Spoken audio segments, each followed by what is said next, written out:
choose out of compassion for the sake of this assembly and all living beings. Please turn the wonderful Dharma wheel to teach us how to leave suffering, attain bliss and birth and death, and quickly realize non-birth. Cung thính đại đức tận tình, vì thứ Pháp hội cập nhật thiết chúng sanh.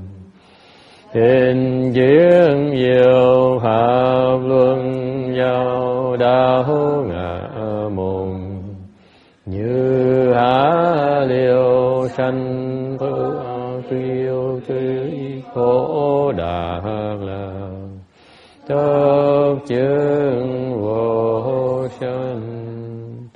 Homage of the Blessed, Noble, and Perfectly Enlightened One.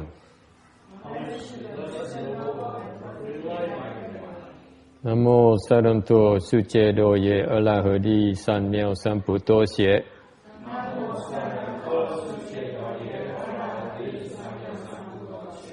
Nam mô Tát Đắc Tha Tô Già Đa Già A La Ha Đế Tam Miệu Tam Bồ Đà Tọa.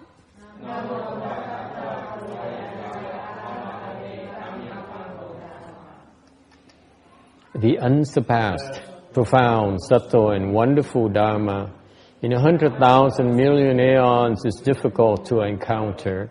Now that I've come to receive and hold it within my sight and hearing, I vow to fathom the thus come one's true and actual meaning. Wu shang sheng sheng wei miao fa bai jie wan jie nan zao yu. 我今见闻得受持，愿解如来真实义。All Buddhas and Bodhisattvas, Earth Store Bodhisattva, Venerable Shenhua, Venerable Bhikshunis, all good known advisors, Amitabha. Chư Thật Bồ Tát, kính thưa Địa Tạng Bồ Tát, Hòa Thượng Tiên Hóa, quý sư cô và quý vị thiện tri thức, A Di Đà Phật. Chư Phật Bồ Tát, sư phụ sang rần, Địa Tạng Bồ Tát, sư phụ sang rần,各位比丘尼，各位善知识，阿弥陀佛。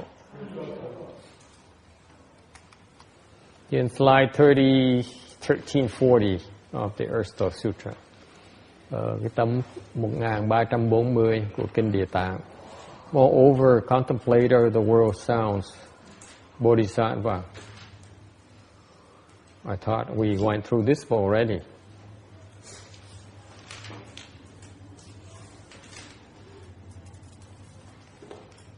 Didn't we? Yeah.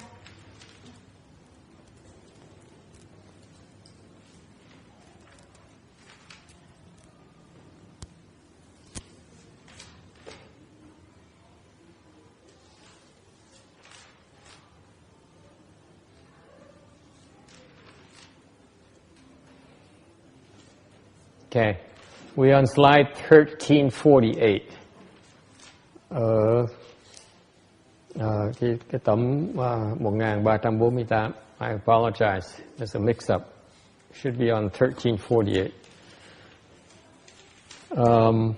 Xin lỗi quý vị, đã nhớ lộn cái số này, cái số của cái tấm. We started talking last week about the puncheon plant. Tuần vừa rồi mình bắt đầu nói về những cái ngũ tân, mấy cái loài này ăn không nên dùng nó, tại vì nó có hại nhiều hơn nó lợi. We started talking about these puncheon plants.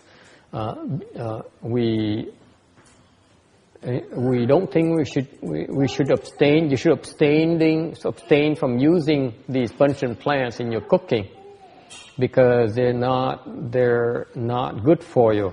The advantages are not the disadvantages far outweigh the advantages you might have.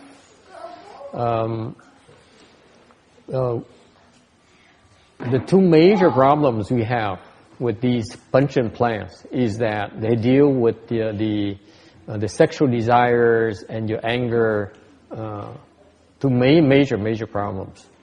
Hai cái vấn đề mà khó khăn nhất á, về cái loại ngũ tân này, hành với tỏi đó, cái vị xài đó,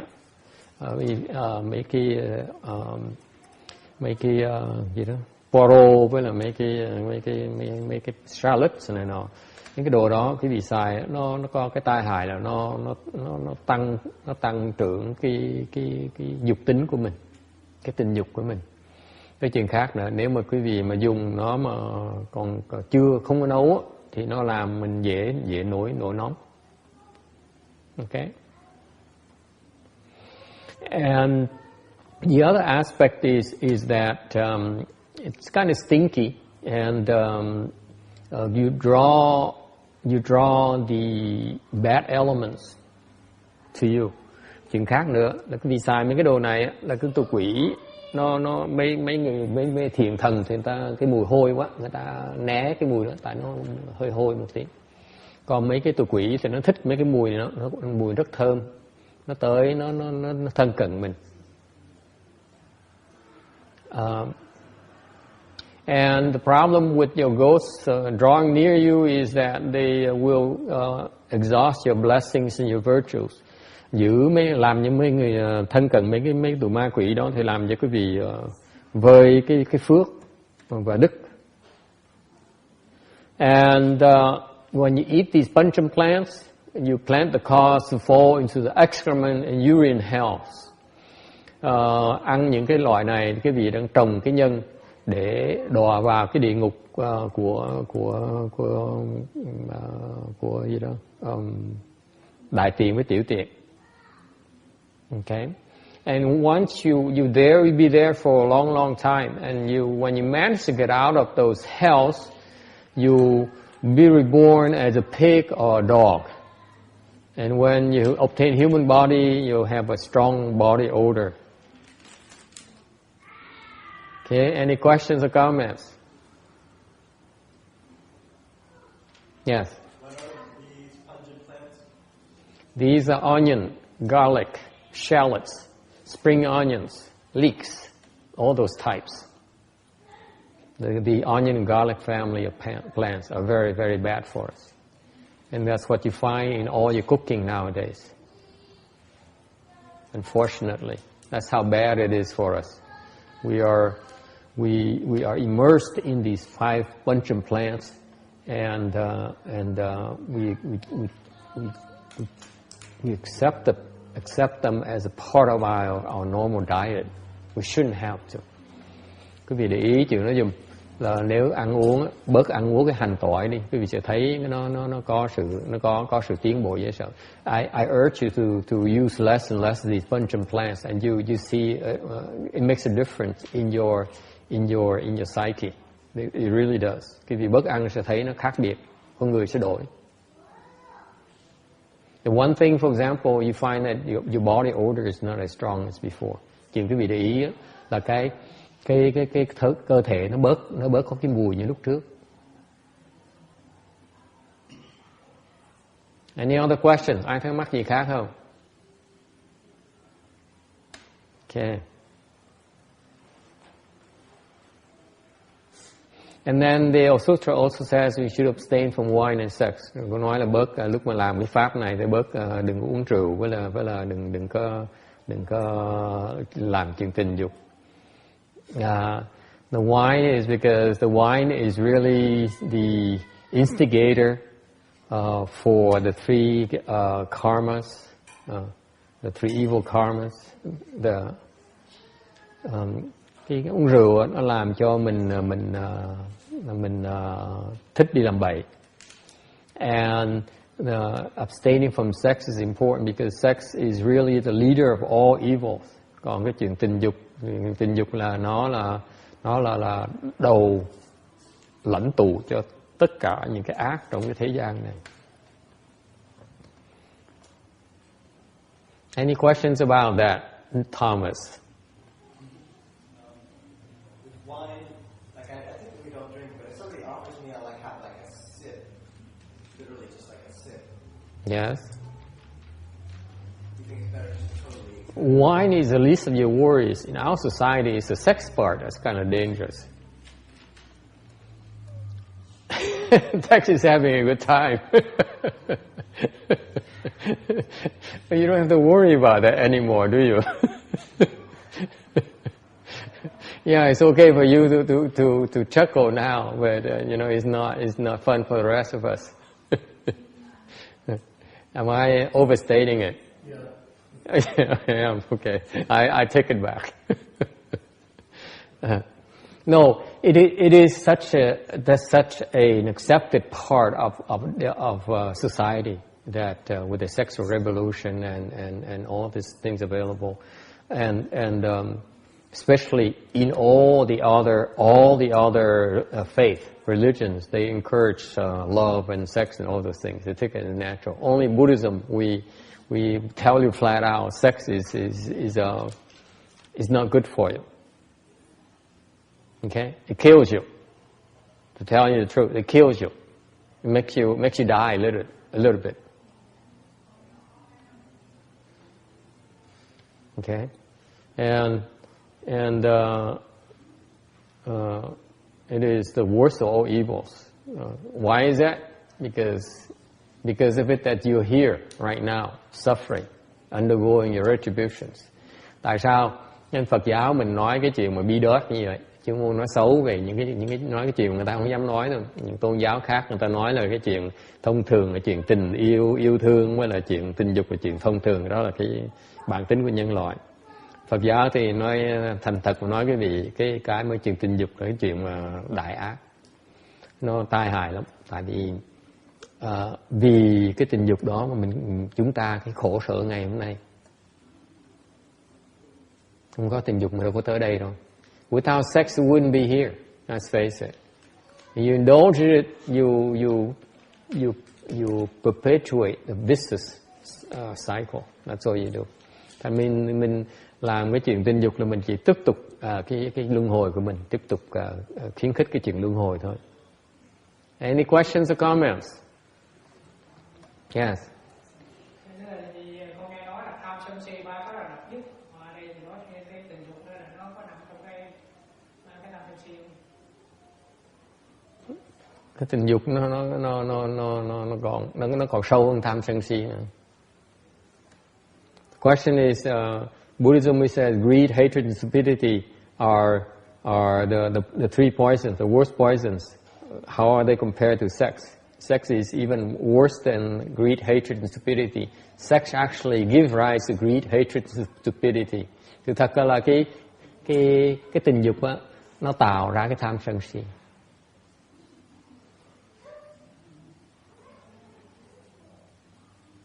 Nếu như quý vị không có cái chuyện tham với tình dục á, sẽ không có tham.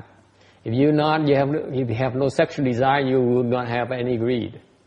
If you have no sexual desire, you experience no anger. Nếu quý vị không có cái tình dục sẽ không có biết giận.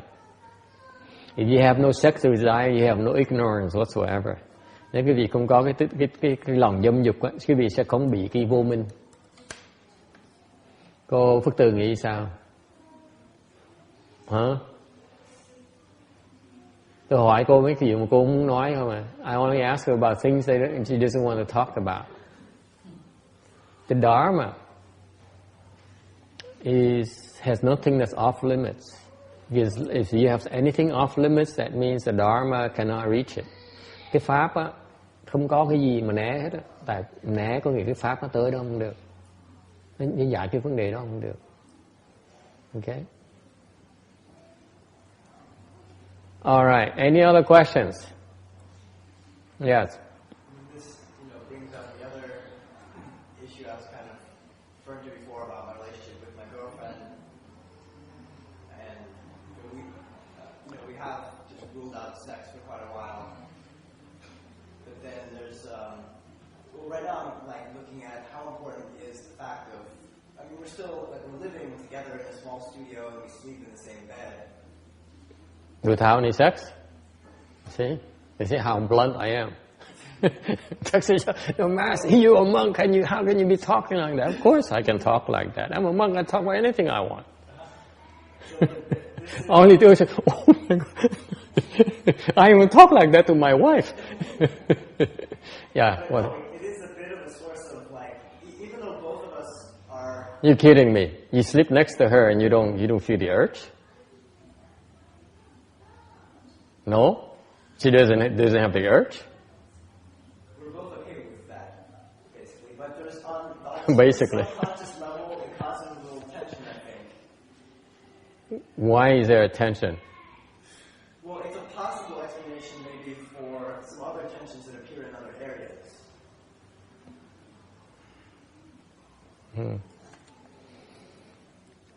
I don't know. This is too tough. I'm a monk. I can't talk about these things. Well, that's why I told you there's some things that I didn't know about. You said I should clean it up like, in context. It's the only why I don't want to talk about these things. I don't talk about these things. I leave it to Randy and Tex to elaborate on the sexual part. What do you think? Of course there's tension. Why is there tension?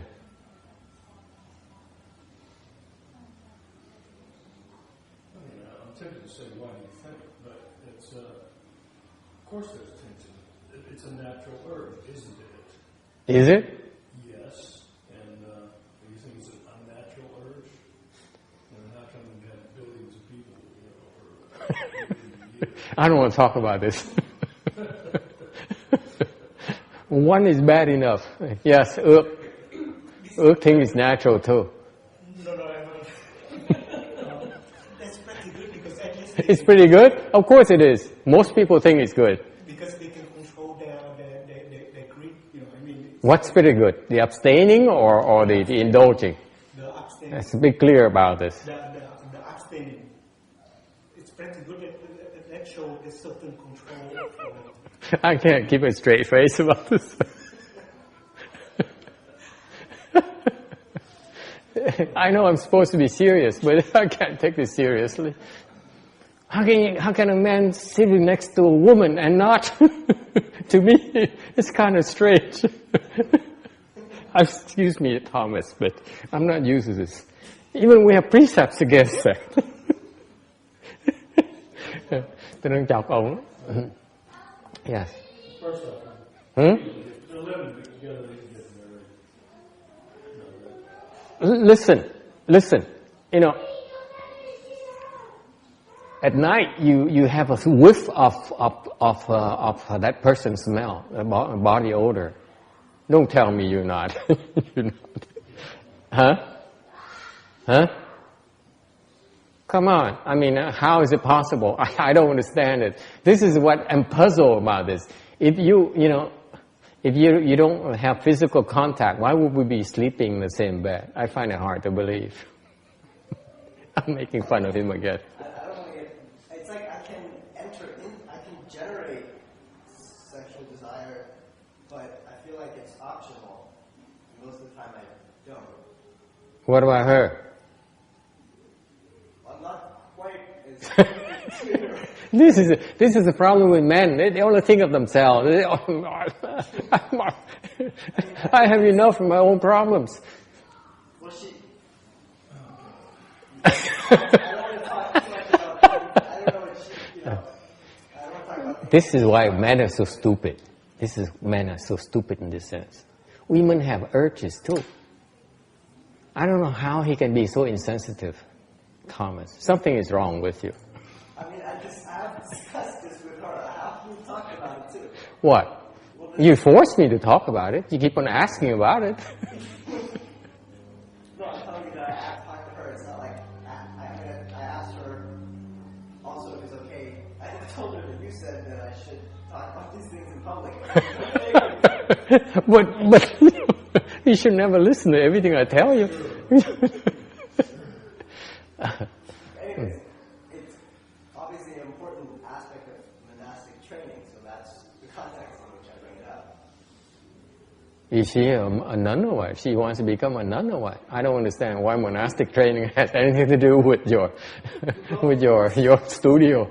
We both really, we both respect the Dharma. When we met, we were already both practicing, and we always saw our relationship as kind of secondary to the practice. I see. Okay. We both have that. So in my a previous relationship, it was much more like I want to practice on who I made a family and kids.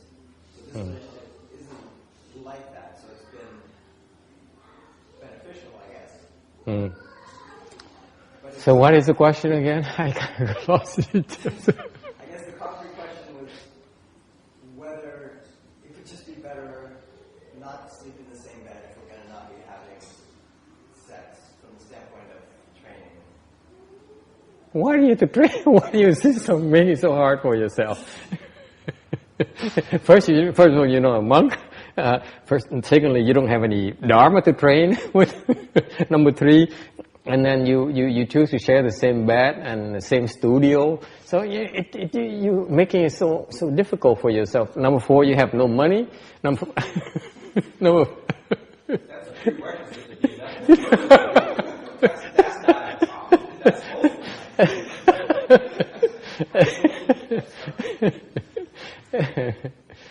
both. So, text, you still feel you shouldn't be talking about sex? Talk about it. It's all quite silly. Quite silly? What do you mean so silly? What do you find so silly about the human condition? Oh, no. Okay, so how you move the goalposts on it, right? Now we're talking about the human condition. You got me looking down on the humanity rather than just silly. It's a human condition, isn't it? Sexuality is a human condition. Yeah. We're overwhelmed by that. Yeah. Only in Buddhism Buddhism is daring enough to tell you that you guys tend to get overwhelmed by sex, the sexual urges, and you lose your clarity of mind. We are the only religion who dares tell you these stupid things. Even the Hinayana doesn't even dare talk about these things. Only Mahayana people are stupid enough to bring it up. Some Hindus do, like Allah. Yeah, they have the Brahma thing. Yeah, they're serious. No, I'm seriously speaking. Okay, it should be the case where I bring it up because I know I make fun of it and it's kind of lighten the atmosphere a little bit for you right after lunch, but it is a rather difficult subject to bring up. It's interesting that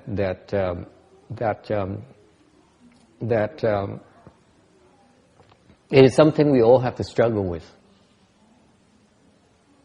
Okay? We know that we lose our clarity. We lose our self-control. We do stupid things when these sexual urges overtake us. Okay? But there's not a whole lot we can do about it. Is there? Well, they do it very well.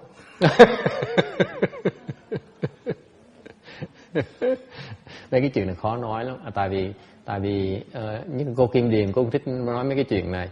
Còn cái chuyện này là cái chuyện tình dục, là cái chuyện của nhân loại. Mình đang sống trong tình dục mình tới đây bị cái tình dục. Mình phải biết công nhận nó, mình mới giải quyết nó được. Còn mình cứ đánh trống lảng với cái né nó hoài, mình thể nào giải quyết được. Okay, đó là vấn đề lớn nhất của mình đó. It's the biggest problem we have, folks. That's it. Sexual desire, biggest problem. You don't have that problem, you are saint. Nếu quý vị mà không có cái vấn đề này, quý vị là thánh nhân. Ước says, it's that easy, huh? Oh my goodness, just like that. Yes, it is just like that. You get rid of sexual desire, you become a sage. Trong Phật giáo mình nói rõ ràng đó, nếu quý vị mà chặt được cái tình dục đó, quý vị sẽ thành người thánh nhân.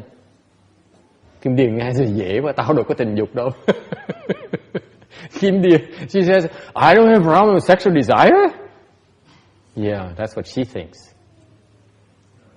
Sexual desires, it morphs constantly. Cái tình dục mình nó đổi dạng mình đều. It morphs constantly.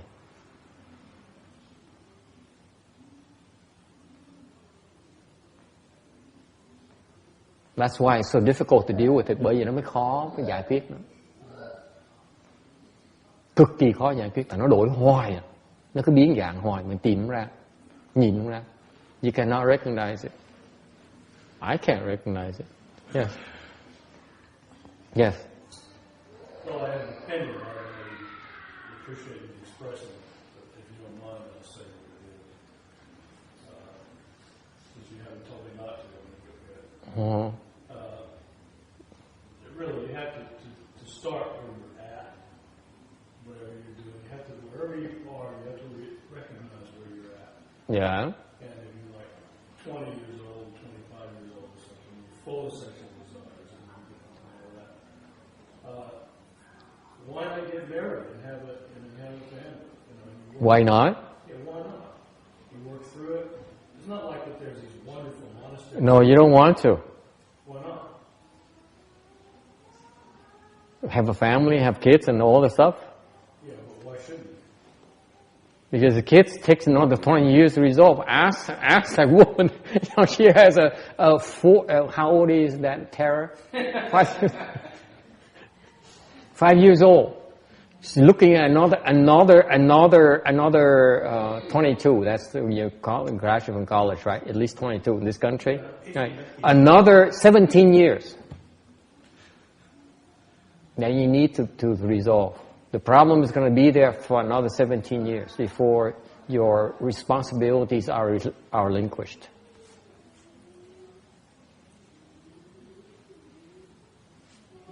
So I wouldn't advise about having a family. I'm glad you brought it up because I wouldn't advise that to Thomas, who's keep on talking with monastics.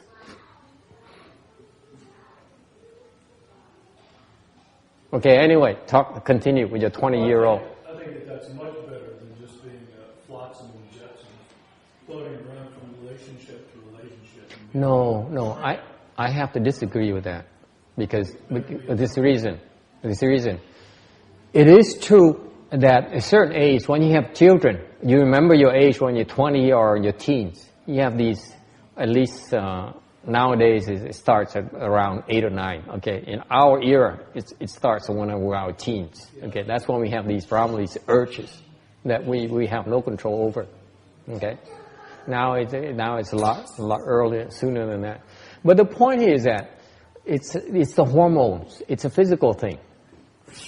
Okay, and the children don't have any way to deal with it. It is a fact. All right. Cái chuyện ông nói là cái chuyện này, cái chuyện nó và chi tiết hơn tí. Ông nói là trẻ tuổi tại sao mà không lập gia đình cho rồi 20 tuổi lập gia đình, cái đó lập gia đình không nên lập gia đình, tại vì gia đình đó đẻ con ra thì 22 tuổi mới xong cái nợ đó, cái nợ nó lâu lắm. Ok, đừng có dại. You have another 17 years to go, my man. Okay, so take your time. Thì cái chuyện mình vấn đề là mình có con cái thì vấn đề như vậy này là cái đứa con nít đó, nó có cái sự gì đó, cái tuổi dậy thì đó nó khó mà nó có nhiều khó khăn lắm. Okay, it turns out that you physically, medically speaking, there is no way to control that. But if you teach them to meditate, it will undo a lot of these sexual urges, these hormonal imbalances. Sự thật là như vậy nè. Cái đứa con nít đó, mặc dầu cái tuổi dậy thì nó khó điều khiển tụi nó lắm, nhưng đều nếu cái gì mà dạy tụi nó thiền á, thì tụi nó sẽ có sự thăng bằng dễ hơn. Okay, so the countermeasures. You don't need to give in. Yeah, continue. I'm not buying what you're saying at all. You're not buying, okay. Not any at all. Okay. You see, like, the basic thing with societies is having relatively stable families is the basis of all society. And you look at the alternatives to people having family. The alternatives are terrible. The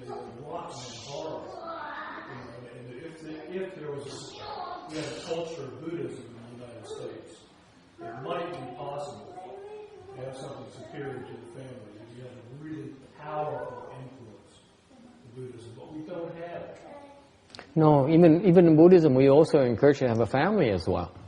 Okay. But not to everyone. Not everyone. It's for a lot of people, because women are tramps, usually they don't have family. And guys are just trash, running around chasing after everything. And the family is a big stabilizing thing. Yeah. So that's why I'm in favor of having families. Yeah. For most people. So that's what the point. But when you have a family, you need to learn how to build family. That's also true. Okay? So you say about having a family because it's better, the alternative to me is not acceptable. You're only choosing the lesser evil of the two. I'm choosing the ideal. Yeah, that's not available to most people. Yeah, so it's a matter of lack of education. We have to make it available to them. Just because it's not available doesn't mean we have to live with that. We have to change. Anyway, I see your point. I think you have a valid point, but let's go back to the thing about the sex thing here. Too bad the boy doesn't know anything, doesn't understand yet. Give him a couple more years, and he'll be sitting here. Yeah.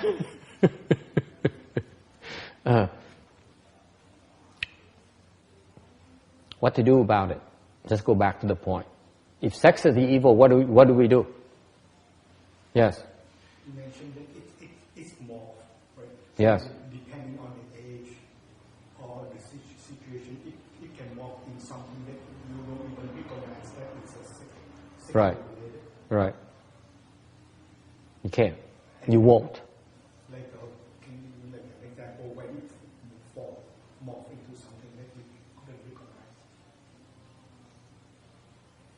Do you like cars? Huh? You like your Prius, don't you? I use it, but I don't care. You don't like it. You use it, but you don't like it. I'm neutral. You're neutral. Okay. Tell me something you like. What do you like? Maybe like eating, for example. Eating? That's sexual desire. What else do you want? What else do you like? Can you open up a little bit? No.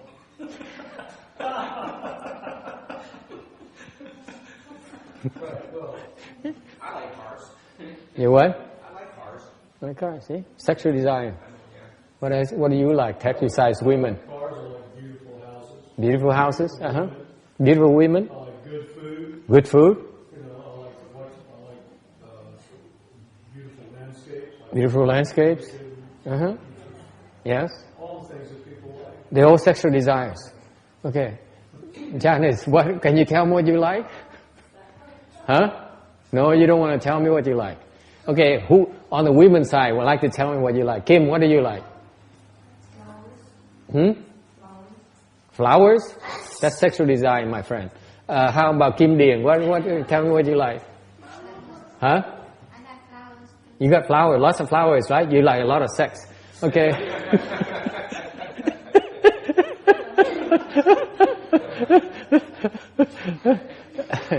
Okay. Yes. I was wondering, I guess this maybe relates to you talk about yin and yang. No, I'm talking about cars and flowers.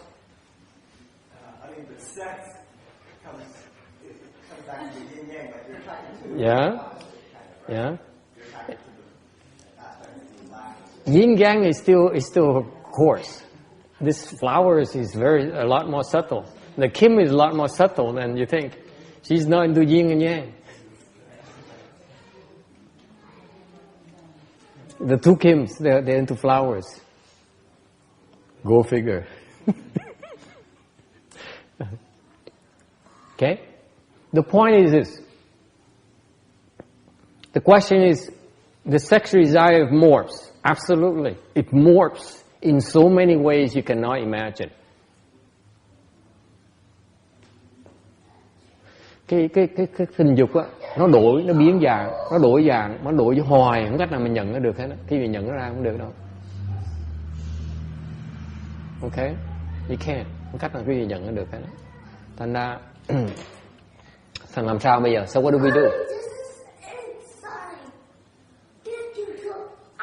You only deal what you can see. Chỉ làm cái mình thấy được thôi. Okay? Okay. You abstain from sex, like Thomas. You become monastics. Okay, and that's a very good start. That's a very good start because what happened is that you aware of the things that confuse you. Cái quan trọng như vậy nè. Nói cái này không phải để nói xấu, nói cái về để quý vị biết rằng, cảnh thức rằng mình có thể đang làm những cái gì mà làm cái óc mình nó tối. That's the whole point here. The whole point here is that we're trying to point out to you. We're not saying that we're not bad-mouthing sex or the people like Ước who like sex or food. Okay, we're only trying to tell you that there's something undesirable called sex, and you better be aware of it. Because if you indulge in it, it confuses you. That's the whole point. Am I making sense? Quý vị nghe có hiểu không? Sư cô nghe có hiểu không? Mình phải muốn nói xấu ai hết á. Mình chỉ nói rằng là mình có những cái sự kiện, mình nếu như mình theo nó sẽ làm cho óc mình nó tối tăm. Chẳng như mình đi theo chuyện tình dục, nó sẽ làm cái óc mình tối. Mình cách duy nhất mình làm được, mình né nó thôi, mình tránh đừng có làm thôi, thì óc mình sẽ nó sáng. So if you abstain from that, then your head is clear. That's all it means. You must keep your head clear before you have a chance to end it. Quý vị, cái óc quý vị phải sáng suốt, quý vị mới có cái cơ hội mới thoát nó được. Còn óc mình còn tối, mình thoát nó không được. Is it clear? One step at a time. One step at a time. So whatever you can recognize it, you stop it. So, for example, for Ước case, you stop eating nice food. For the Kim sisters here, the Kim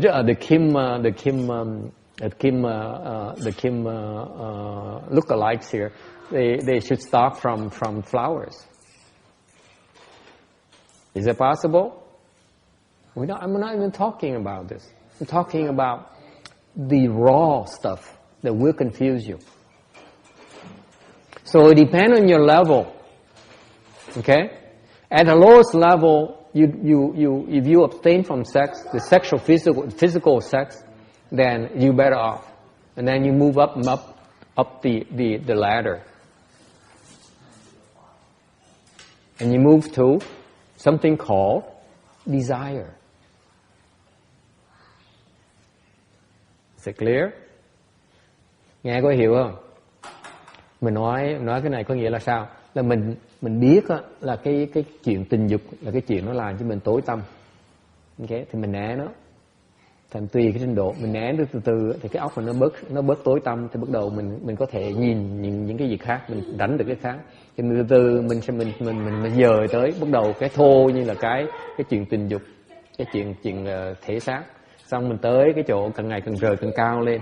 Ok, càng ngày cái tâm mình nó càng thanh tịnh, nó càng rõ ràng. Thì từ từ mình tới một cái trình độ khác là mình tránh cái chuyện tham dục.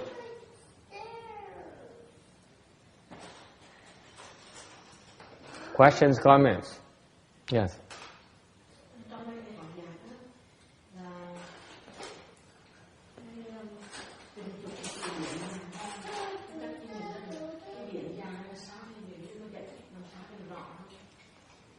So the question is, it keeps explaining. It keeps on morphing. So how do you explain the morphing? Okay, it cannot be explained. Dạ không được.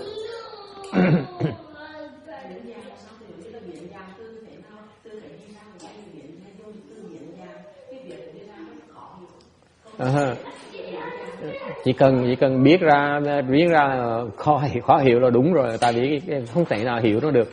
Mà hiểu nó được á là nó không nguy hiểm như vậy. Nó không nguy hiểm tại mình hiểu nó không được. Mình giảng ra không được. Nó dễ sợ như vậy đó. Mới gọi là nguy hiểm. The question is, it morphs. Can you describe how it morphs? I say I can't. This is why it's so dangerous. It cannot be described. If you can, then you can put a finger on it. You cannot put a finger on it. That's why it's so dangerous. It's totally unpredictable. Nó hay vậy đó, nó quỷ quyệt đó, nó ma quái vậy đó, nó đổi dạng mình thách cách nào mình thấy nó được hết. Nó mới đáng sợ. Any other questions?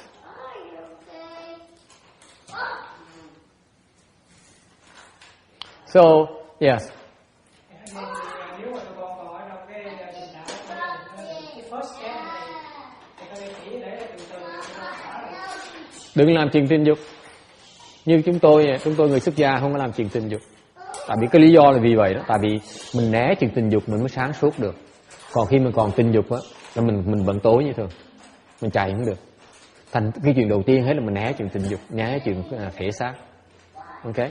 So the question is for us, for you, for lay people, what can you do? Do it like us left-form people. We like autonomous, us monastics. We do not indulge in sex. I mean, at least we're not supposed to. Okay, and that's a start. Đó là bước bắt đầu. Rồi xong rồi trong cái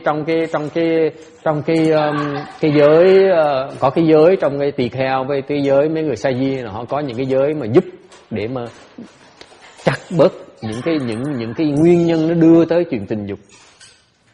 And then đó là bước đầu rồi mình né chuyện thể xác.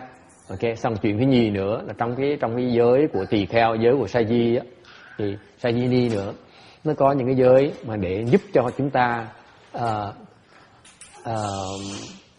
tránh trồng cái nguyên nhân, tránh cái duyên để đưa tới chuyện tình dục. So there's a dharma behind it. Trong cái pháp người xuất gia có cái pháp để mà giúp chúng ta chặt cái tình dục đó. So there's a dharma there's a Buddhist dharma called left form dharma that is designed to help you cut it off. Người xuất gia có cái pháp đặc biệt để giúp họ chặt được cái tình dục. Người tại gia không có. You lay people do not have it.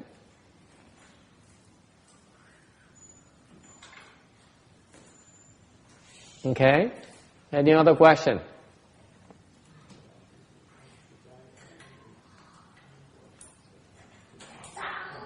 For example, we are not, for example, in a bhikshu precept, we're not supposed to be sleeping on the same bed as another person of the opposite sex. That's why I find it funny. See, you make it so difficult for yourself. You know, all your five sense organs, you can hear her voice. You know, one of these days she speaks to you in a soft voice, and it triggers you off. You can smell. You can take a look at maybe take a look at her and your girlfriend. You make it so difficult. In the Buddhist Dharma, we just say no. We don't. It's separation, clear separation. We know you're not supposed to even talk to you in private. The opposite sex in private. The monks and nuns are supposed to be scared when you talk to someone and the opposite sex starts showing her teeth. That's what So we have dharmas. It's very close. They're very clear to us. That tells us, the danger signals. Okay, so we keep on chopping up, we keep on refining until we see so clearly that we can let go of that. Am I making sense? You cannot let go right now because you're confused.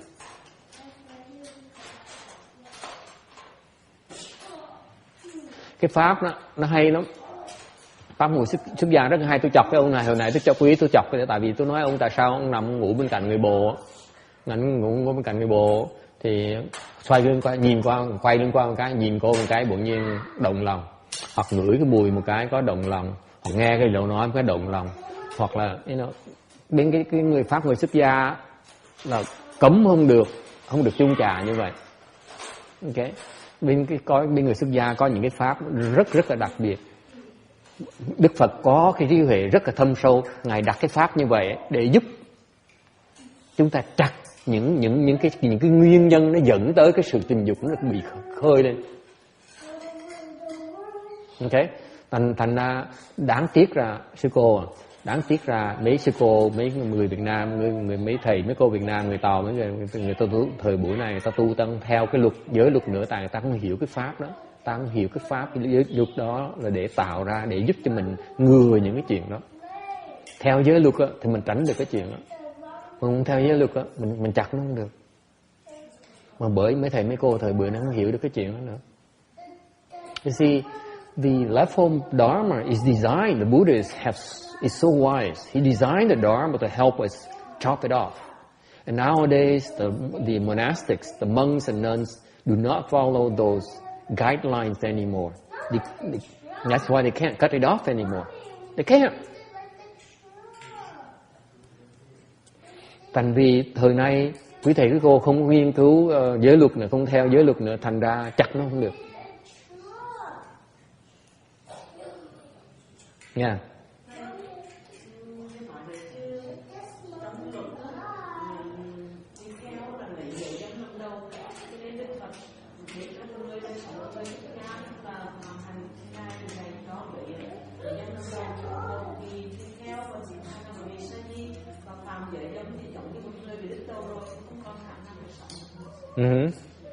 Vậy sao?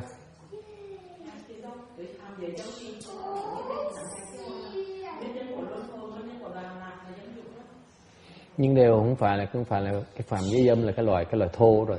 Tôi nói muốn chặt cái tình dục á, phải có cái pháp chặt nó mới được. Thì trong cái pháp mà giới luật đó, Đức Phật dạy cái pháp để mà chặt cái tình dục.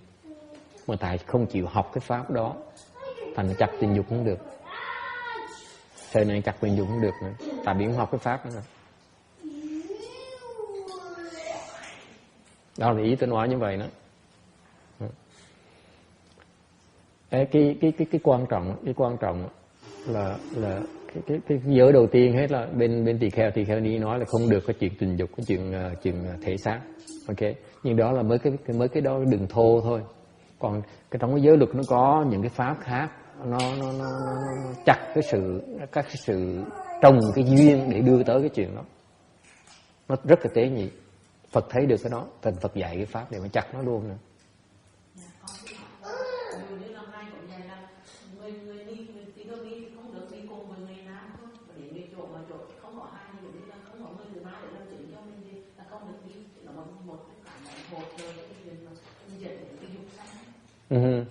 Tại sao như vậy? Tôi biết tại sao không?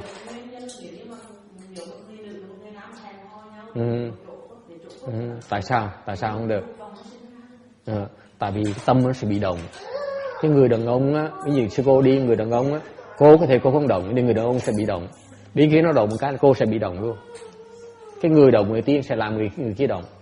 Thành ra có những cái giới mà cấm không được nam nữ gọi là nam nữ thọ bất thân đó, gọi là nam nữ không chung chạm với nhau như vậy. Ok, sẽ bị động. Thành cái pháp luật, cái pháp của Phật dạy rất là hay, mà người ta không chịu hiểu thôi, chịu theo mà tu thôi. Đáng, rất là tiếc, đang hiểu. Cái quan trọng đó, là tại vì như vậy nè, hồi nãy tôi nói tiếng Anh mà muốn giảng tiếng Việt cho quý vị nghe cho nó rõ. Cái vị muốn chặt được cái tình dục á, ok, là quý vị phải nhìn rõ cái thật tướng nó chặt nó mới được. Tại vì khi mình bị dao động á, cái óc mình nó thiếu cái sáng suốt, thành mình nhìn nó không được nữa, mình không thấy được cái thật tướng của nó, mình chặt nó không được. Thành ra mình phải né nó một thời gian lâu rồi cái tâm mình nó lắng rồi á, mình thấy nó thật sự nó rồi á, mình xả nó mới được. Còn nếu cái tâm mình còn dao động á, mình không thể nào xả nó được hết. Okay? Any questions? That's why you make it so difficult for yourself, Thomas. It just doesn't work like that because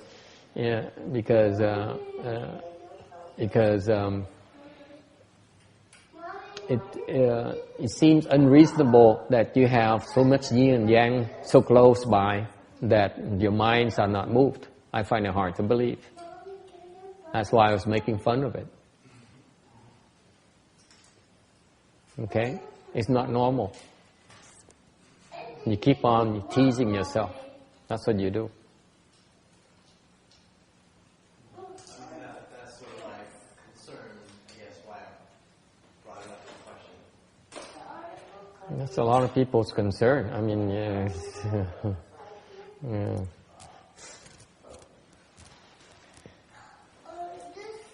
I keep on chuckling because I read in the monk stuff that about the fact that when women smile and show their teeth at us, that's when we're supposed to be scared.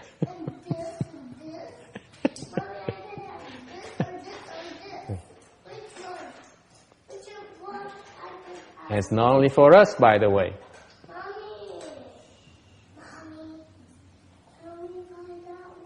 Any questions? Ai thắc mắc gì không? Yes.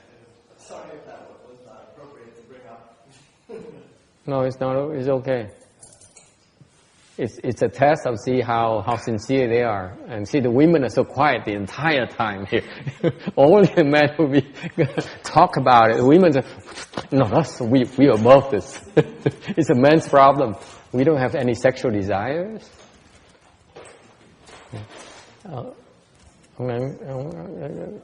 Ít bên phụ nữ không có ai im thiên thích trừ là sư cô Phước Từ thích nói chuyện theo chuyện về tình dục, còn mấy người khác không ai nói hết, là tại vì ai cũng không có vấn đề này hết, chỉ người đàn ông mới có vấn đề này thôi.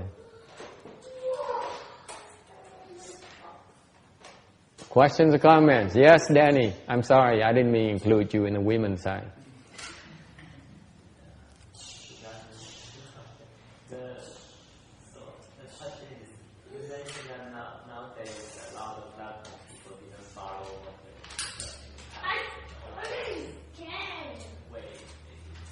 Yes. Yes, they are. They are breaking precepts.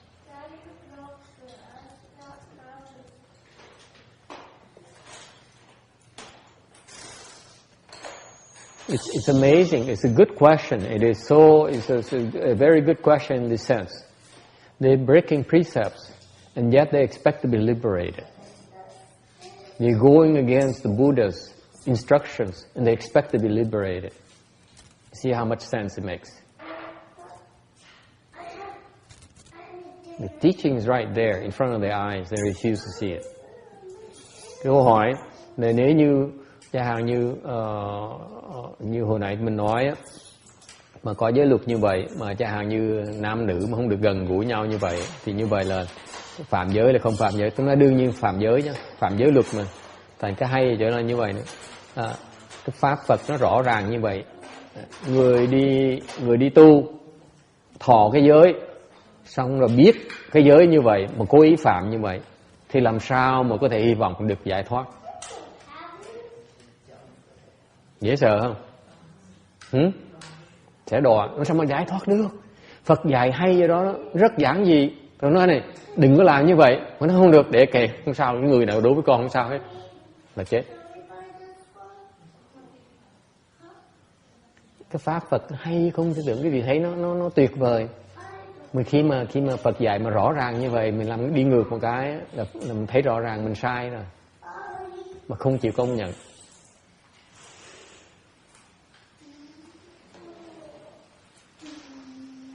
The instructions very clear. It says you're not supposed to be talking to a member of the opposite sex in private.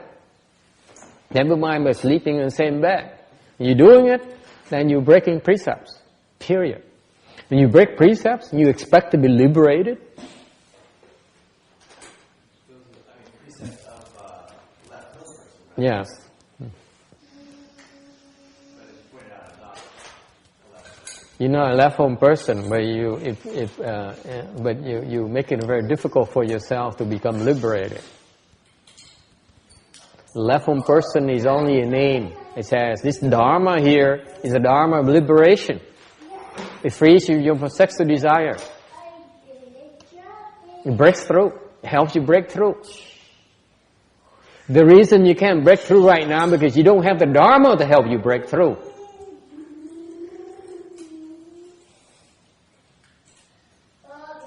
And you accept it. You say, oh, that's all we got.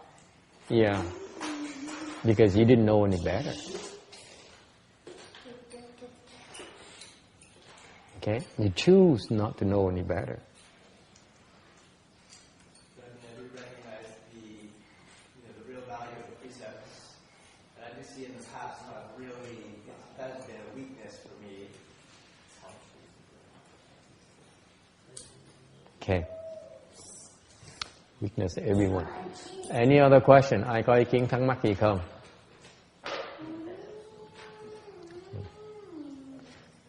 All right.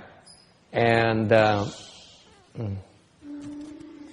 anyway, so in this period here, abstain from sex if you can, and because when you abstain from that, you staying away from evil.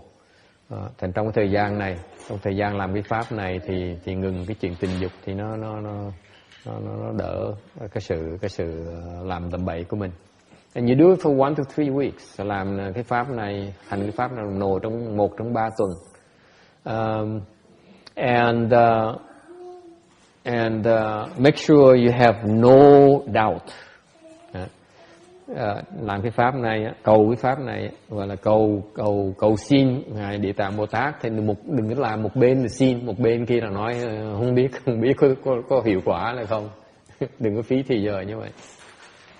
Yes. What is this period you're referring to? Oh, it's a private section where people cannot remember the sutras and they have a hard time memorizing things. And so the sutra says you can ask for help from the Earth Store Bodhisattva and make an offering for 3 weeks of water and stuff, and pray to him and ask him to help you erase your karmic obstructions to improve your memory. Okay, and that's the Dharma we're referring to. You can go back to slide 1340 or the prior lectures and you see that. Okay, it's all right. We cover a lot of stuff. Pick up what you can and we move on because it's a lot of stuff. Okay, any other questions? You're not the only one, by the way. It's okay to ask questions. Quý vị có thắc mắc cứ hỏi, đừng có ngại gì hết. Mình nói cũng được hết, có quyền hỏi. Okay, đừng có ngại gì hết. Yes.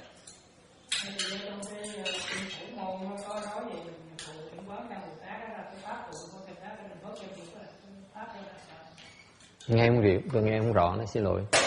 Trong cái phẩm Phổ môn đó này, thì nói trong đó là người nào mà dùng dâm dục thì niệm Quán Thế Bồ Tát.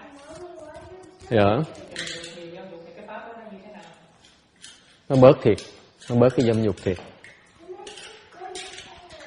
The question is, in the Universal Door chapter, it says that if you have a sexual desire, you recite one Yin Bodhisattva's name, it will reduce your sexual desire. How does that work? I say it really works. You keep on reciting and will reduce your sexual desire.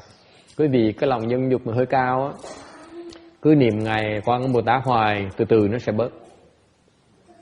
The more you recite, the less sexual desire you have. Càng niệm càng nhiều á, thì cái tình dục nó càng bớt. Yes.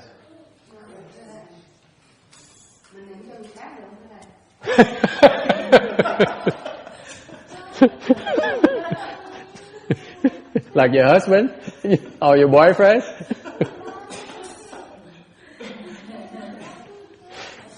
That's a hard one. I mean, ước. I have to ask my wife. I'm not touching that. I mean, okay, let's drop it. Tôi không biết có làm cho người khác được không? Tôi chưa bao giờ xài hết, chưa bao giờ thử hết. To tell you the truth, I don't know. I never tried it for anyone else. I have enough problems on my own. Mình lo chưa nổi đó, tôi không lo cho người khác được.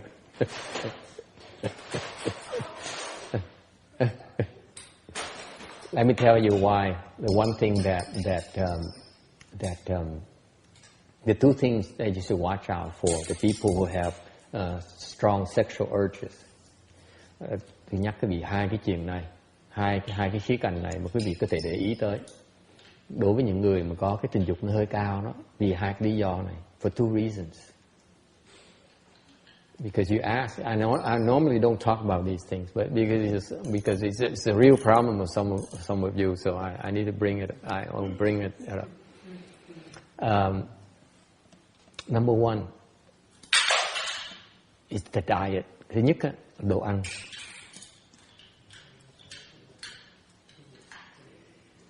Or drinks, hoặc là uống. For example, alcohol. Bad news.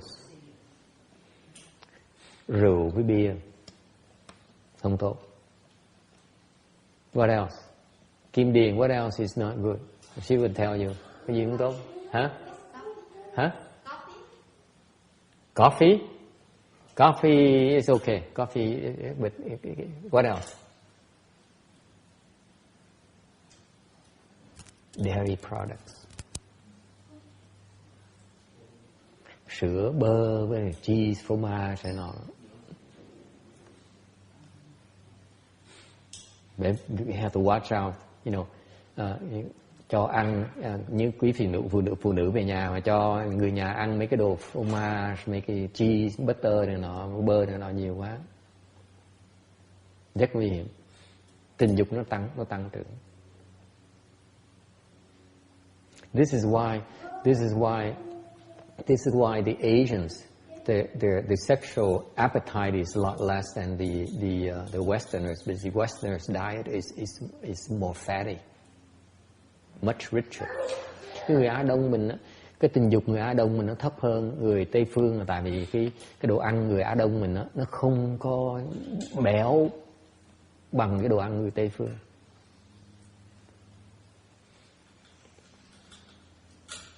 So does he eat a lot of dairy products, Lan, or not? Yeah. Does he eat a lot of dairy products? Does it? Okay. You have to watch the diet. Để ý nó ăn cái đồ gì. nó quan trọng đó. If you reduce the calorie intakes that he takes, it's going to reduce his sexual desire. Cái đồ ăn mà nó bớt béo á, nó sẽ bớt cái chuyện tình dục. Why is that? Tại sao như vậy? Quý vị biết tại sao không? You know why? It's like alcohol. You drink alcohol, you have to burn it. Giống như mấy cái đồ uống rượu vậy đó. Mình uống vào, mình phải đốt nó, mình phải xài nó, mình chửi nó không được. Nó đòi, nó kích thích mình. Còn cái đồ ăn á, ăn đồ béo quá, ăn vào nó kích thích mình phải xài nó.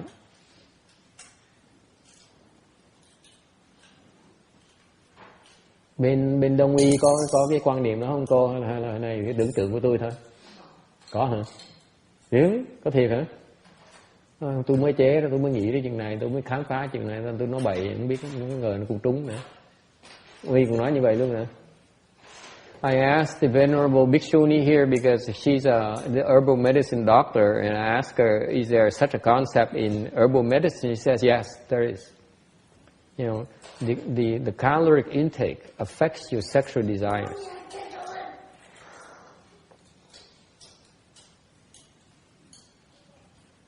Okay?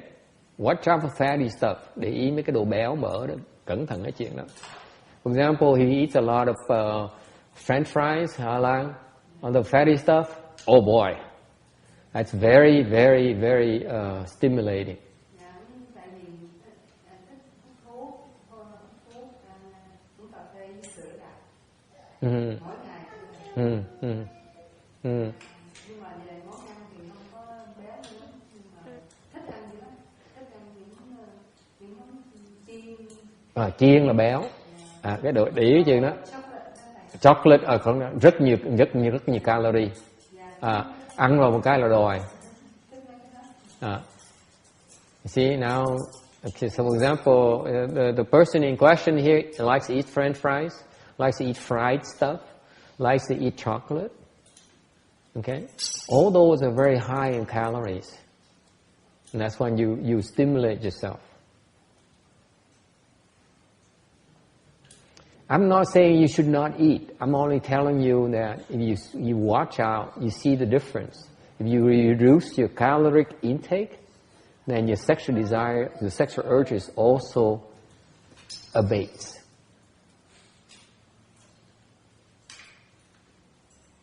Yes. Some fats are supposedly good, like especially things in nuts, avocados, or those have fats which are supposed to be healthy fats. Are those? What do you think about those? I don't know about avocados. I don't know. The nuts seems to be okay, but they're also very rich in oil. I would be very careful about those rich food. But definitely, dairy products is highly stimulating. Dairy products and alcohol are very stimulating. This is why between us, this is why the Italians and the French are so oversexed. Kim cười nữa. Get an Italian boyfriend, you know what I'm talking about. I'm always saying, honey, I love you. They eat all this rich food and they get confused. They have these urges, and and this is why they have such a high instance of infidelity, of girlfriend, and that kind of thing. Because they don't realize that the diet affects their behavior.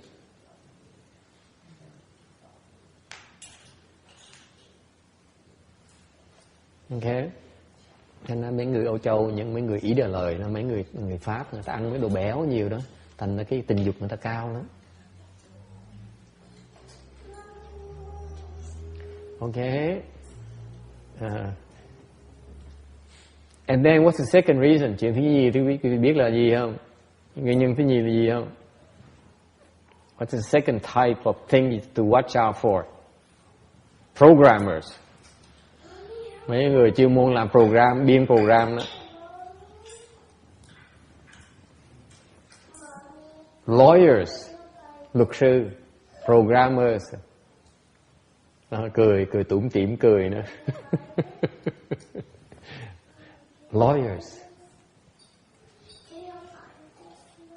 poets,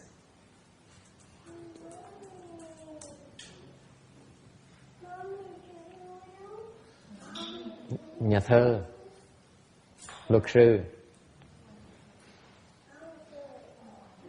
singers,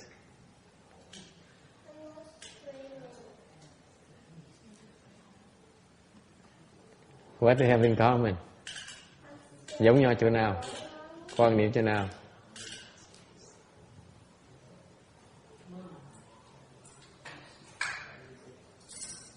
Think too much. Suy nghĩ nhiều quá. Quý vị dùng cái não quý vị nhiều đó. Ok. Tình dục nó sẽ lên. Thành ra mấy cái tuổi luật sư đó. Mấy thứ đó là né. So that's why a lawyer, stay away from lawyers. They're oversexed. Think too much. Or engineer like who likes to think so much. Be careful. They're oversexed. Ask his wife. It's different thinking.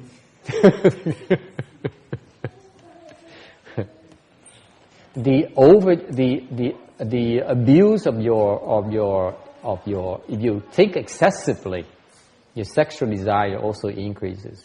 Cái suy nghĩ nó nhiều chừng nào, tình dục nó càng lên chừng này. Nè, sư cô tình dục có lên không? Suy nghĩ nhiều có lên, hả? Cô suy nghĩ nhiều sao nó không lên, thì sao cái chuyện lạ vậy được?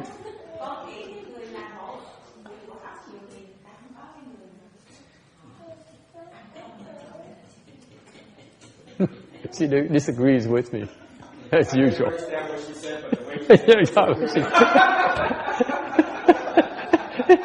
Master, you're speaking nonsense.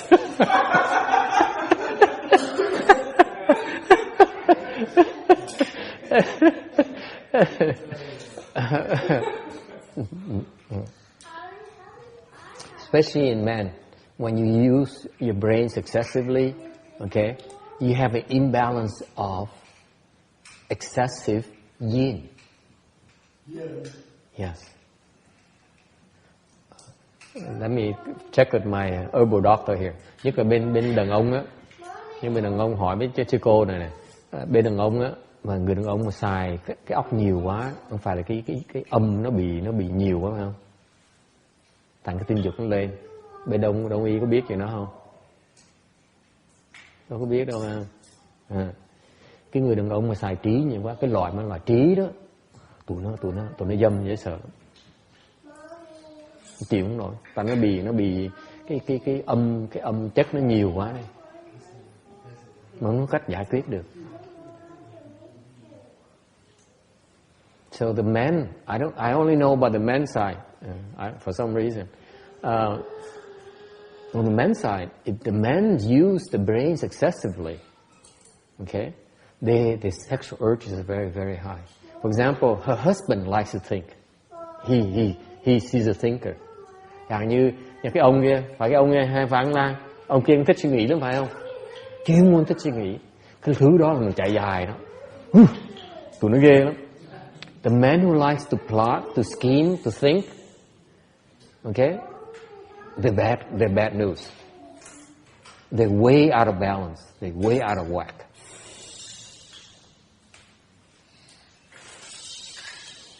Yes. If you could briefly mention that your approach to the yin and the yang, which seems to be significant to the way you talk. Yeah, it manifests itself. I explained that using the yin and yang, that because when you think too much, you exhausting your yang energy. You're burning it up, and what you have left is a lot of yin energy. And worldly people have no dharma to deal with it. For example, I've been preparing sutras, okay? So I think a lot. I think all day. It's not good, let me tell you. It's very exhausting. You're burning up so much energy. And you're out of balance.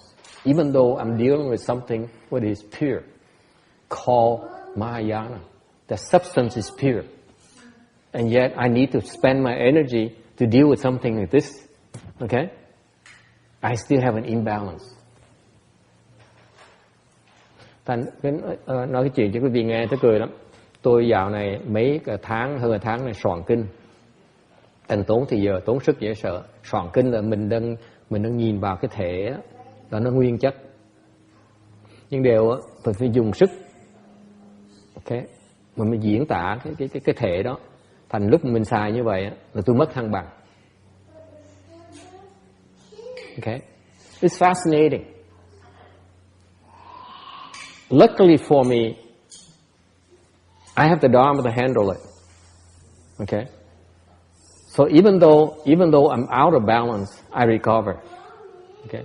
Thành ra mình có cái pháp để mình gỡ lại cái sự mất thăng bằng của mình. Okay? So my recovery is instantaneous. As soon as I'm aware of it, I fix it. Aware of it, I fix it. I keep on fixing. You guys don't have that dharma. You're out of balance. Out of balance. Okay, let me try harder. And you dig a deeper hole for yourself. Yes. You can't do it. I can't. Huh? You're not there yet. The Dharma I use is not something you can understand.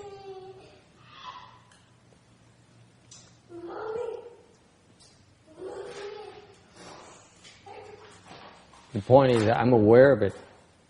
You don't even aware of it. If you're not aware of it, how can you fix it? Number two, you need to be aware of it. Number one, you need to be aware of it. Number two, you need to have a way to fix it. Okay, number three, you need to have a way to fix it very quickly for you not to lose your balance. Okay? So it's a lot more involved than it sounds.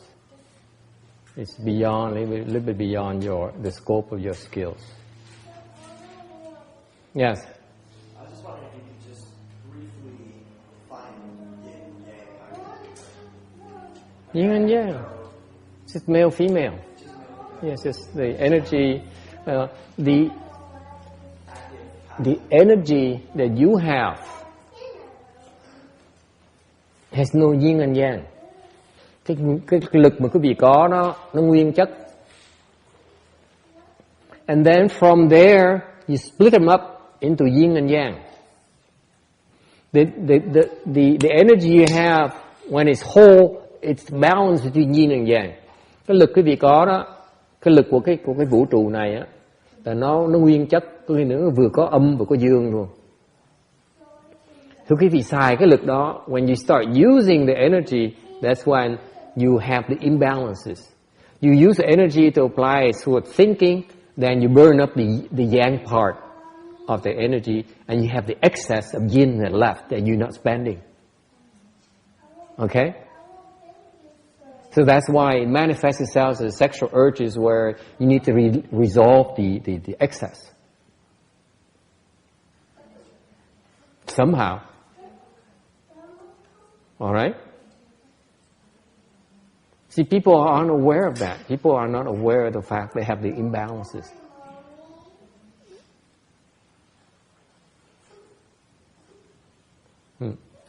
Cái lực nguyên chất, khi quý vị xài cái sức của quý vị đó thì nó có thì quý vị xài dùng cái sức chẳng hạn dùng cái sức để mà suy nghĩ thì mình đang cách cái suy nghĩ mình nó đang đốt cái phần dương của cái lực của mình.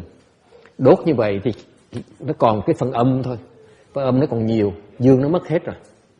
Thành cái phần âm nhiều quá nó làm mình mất cái thăng bằng. Mất thăng bằng như vậy thì mình bị cái khủng hoảng, mình phải giải quyết nó. Thành đi kiếm chuyện giải quyết tình dục một cách giải quyết nó thông thường nhất. Yes. So crossing the legs also kind of Okay, question. Có câu hỏi là bây giờ nếu như vậy mình xếp bằng làm gì? What you do when you recite the Buddha's name or cross your legs is that you generating yang energy, okay, to combat the excess. You generating new energy. You're producing energy. You're introducing energy into your system that would take care of the imbalance. Thành ra khi quý vị xếp bằng á, là quý vị đang tạo cái lực mới. Mình đang tạo cái lực mới. Mình đem vào cơ thể mình, thì cơ thể mình nó đem cái lực mới đó, nó giải quyết, nó đốt cái sự mất thăng bằng của cái âm chất đi. So for example, your body is out of balance, your system out of balance, has excess of yin energy. So you cross your legs, you generate more energy, whole energy, and goes in and dissipates the excess yin energy. That's how you restore balance. Thành ra Khi mà quý vị lúc mà mất cái thăng bằng á, mình xếp bằng một cái thì mình sẽ tạo cái lực mới để mình ra mình giải quyết cái sự mất thăng bằng của mình. Nó tạo sự giữ lại cái thăng bằng với mình. Yes. So if you have yin is the female, yang is male. Yes. If you have an excess of yin energy, then that makes you. How does it fit into sexual? Effeminate. So somebody who thinks too much, like a lawyer, is thinking too much, is your example. Yeah. How does that lead into sexual attraction? Well, then he burns up too much of the yin yang energy, so he has excess yin energy, and that's why he needs to release yin energy. The man's essence is basically yin energy.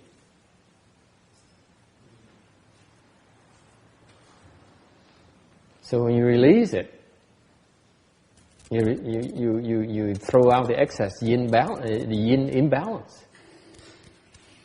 So it's a way of trying to rebalance. That's one way. That's how most people deal with it. Doctors, lawyers, dentists maybe? I don't know. Is that the case with dentists too? Or not? Do dentists have that problem too?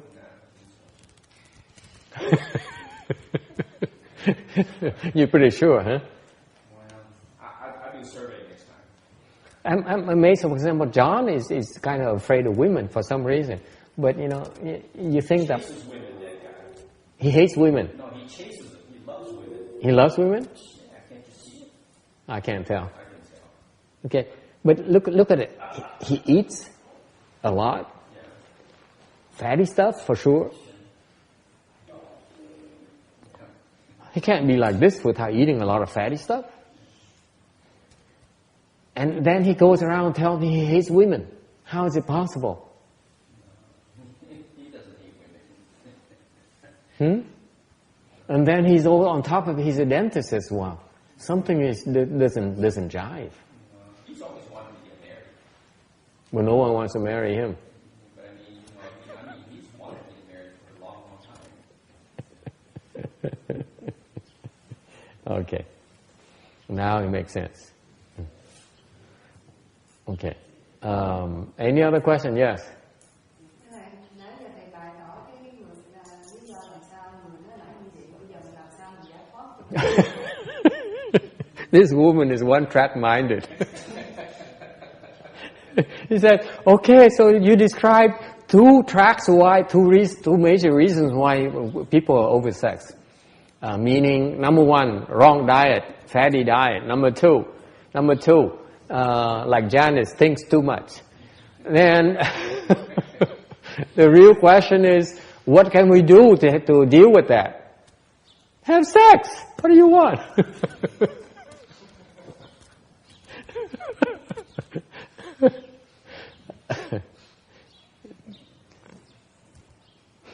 What's so funny about it? It's sad.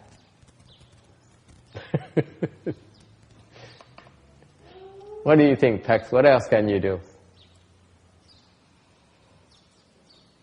And this guy's a third dhyana. Can you imagine? A third dhyana god getting horny? Boy, they're very dangerous. Serious.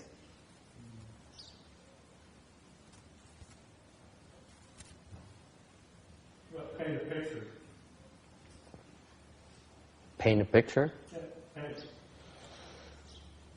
Sing a song. Sing a song. I have to think about that. I need some empirical evidence. I'm not sure. Okay. Maybe we tell them to try that and see if it works or not. Write a poem. Write a poem. Ông khuyên là ông làm thơ hoặc là hát bài nhạc. Tôi không biết. So what else can you do?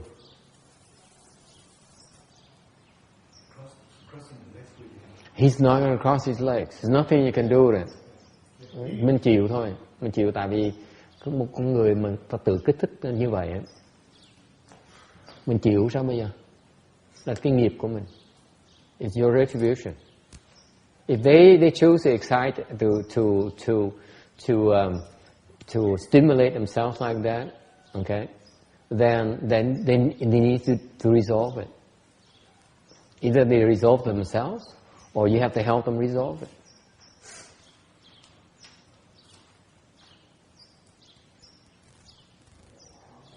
Okay, and you can tell them. You can tell them. You can tell them that watch the diet and watch the thinking and so on, but they will not believe you.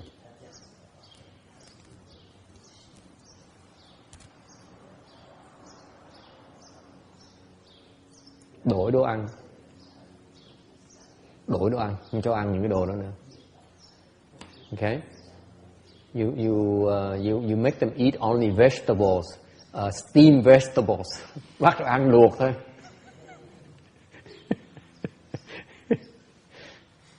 What else can you do? Phải đổi chứ, tại vì một khi mà người ta tự kích thích như vậy á, là nó thành cái vấn đề mình giải quyết không được.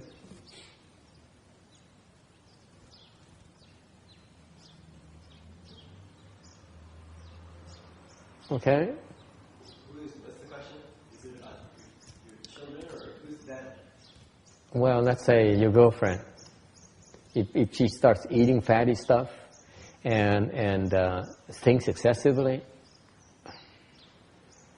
it's not a good thing.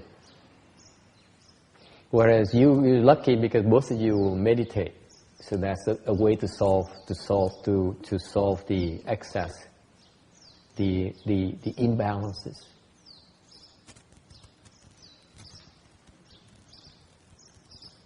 But other people, they don't. So that's a problem. If you people keep on stimulating themselves, then it's their own karmic retribution. They stimulate themselves so that they go and get relief. It's a form of self-torture. And they call it fun.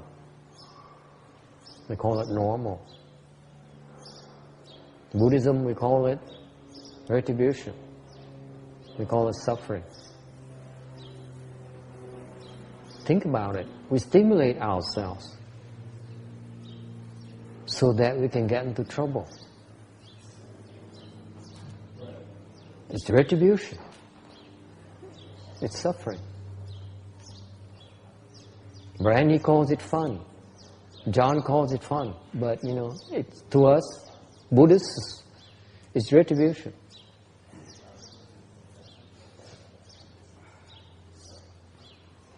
Cái khổ là vậy đó, người ta tự kích thích lấy, xong rồi mất cái thăng bằng, phải tìm cái cách giải quyết nó, mà đâu có cách nào giải quyết khác đâu, mà cách đi chừng làm tâm bậy không à, làm tâm bậy xong rồi mình coi đó là chuyện thông thường, coi đó là chuyện không ai biết không sao hết.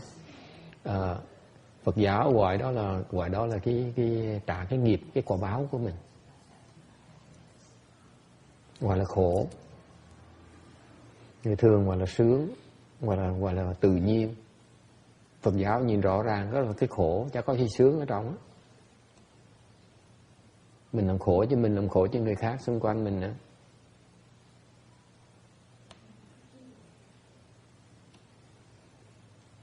Any other questions?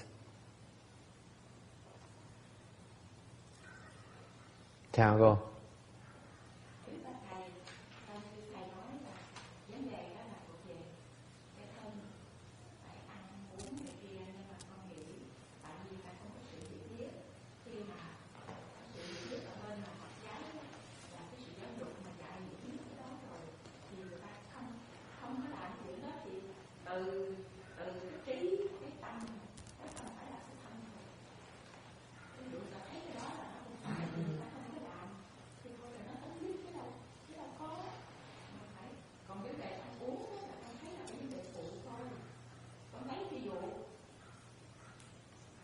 Giờ muốn nè cô Như Hương, vì mình thử nha.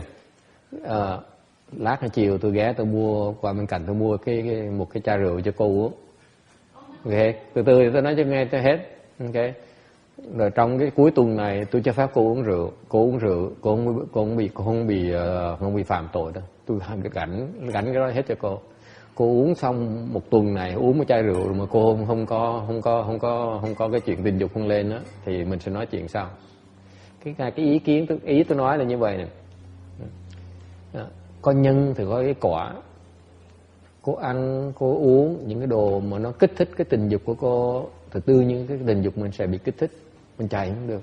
Sao cô có thể nói là nó không phải thể xác mà chỉ là cái thân, cái tâm thôi. Cái tâm của cô bây giờ nó chưa đủ sức để nó chống chọi lại cái sự kích thích của cái vật chất, chưa đủ.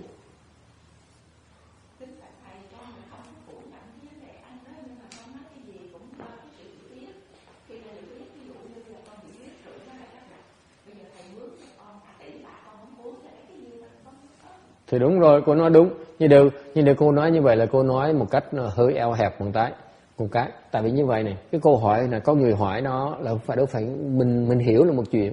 Được người ta đâu có hiểu đâu. Mình tu, cô Hương là mình tu để giúp người ta hiểu, chứ nếu mình chỉ hiểu cho mình thôi, mình đó là tu tiểu thừa đó. Mình cái pháp mình nói là cái pháp mình phải hiểu cho mình hiểu cho người ta nữa chứ. Mình hiểu cho mình không đâu có đủ cô. Mình hiểu cho mình không á, như vậy chưa phải, đối với tôi chưa phải là tu. Hiểu cho mình thôi, mình chỉ là ích kỷ thôi.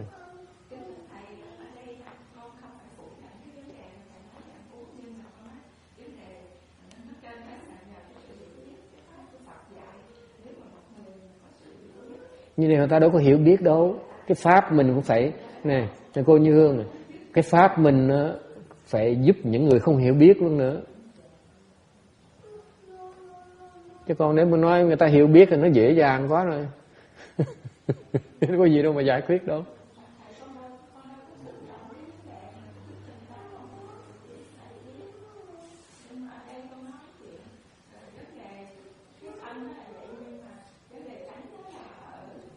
Đúng.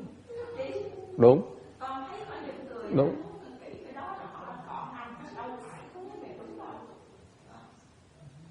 Đó đúng.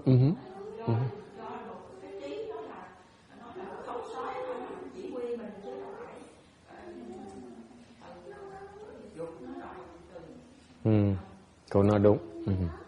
Any other questions?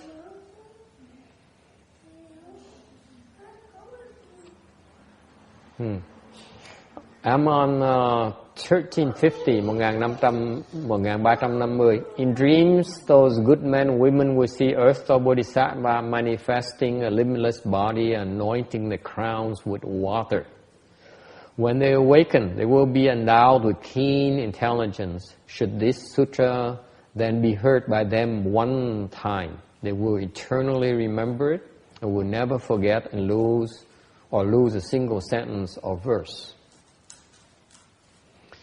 是善男子、善女人，有睡梦中，具见地藏菩萨现无边身，于世人处，受灌领水，即人梦觉，即获众名，应是经典，一粒耳根，即当永记，更不忘事一句一记。Những người thiền nam, thiền nữ này trong giấc chiêm bao sẽ thấy Bồ Tát Địa Tạng hiện thân vô biên đến chỗ họ ở mà rưới nước quán định cho họ. Những người này thức dậy liền được thông minh, các kinh điển một phen lọt vào nhĩ căn, liền nhớ mãi, không còn quên một câu kinh hay một câu kệ nữa. So you have the response, that is, the Bodhisattva will possibly manifest in your dreams, anoint your crown, and then you discover you have tremendous memory, photographic memory. Đang nói về cái phần về cảm ứng này. Khi mà làm theo đúng pháp sẽ được cái cảm ứng là Ngài Địa Tạng Bồ Tát sẽ hiện thân trong mơ cho quý vị thấy được cái cảm ứng đó. Ngài tới quán đảnh cho mình sẽ có được cái trí nhớ rất là bén nhạy. And actually, it's very hard to come by this kind of response. It requires the highest level of sincerity and purity. Cái cảm ứng này không phải là dễ có đâu. Nó cần nó thật thành tâm và thật thanh tịnh. It manifests himself in limitless body. Ngài Địa Tạng hiện ra vô biên thân. And when you see that, then the mind has been purified and the karmic obstacles has been eradicated. Nếu mình được mơ như vậy thì có nghĩa là cái tâm mình nó thanh tịnh rồi và những cái nghiệp chướng mình nó được tiêu diệt rồi. And anointing the crowns with water, rưới nước trên đỉnh đầu. What it does is that, like the bathing the Buddha ceremony we have here, this is a kind of dharma that symbolizes the wiping away of defilement and karmic obstructions. Nó tượng trưng, cái pháp nó tới để cho tượng trưng chúng ta thấy rằng là đang tiêu trừ cái ô uế với những cái nghiệp chướng.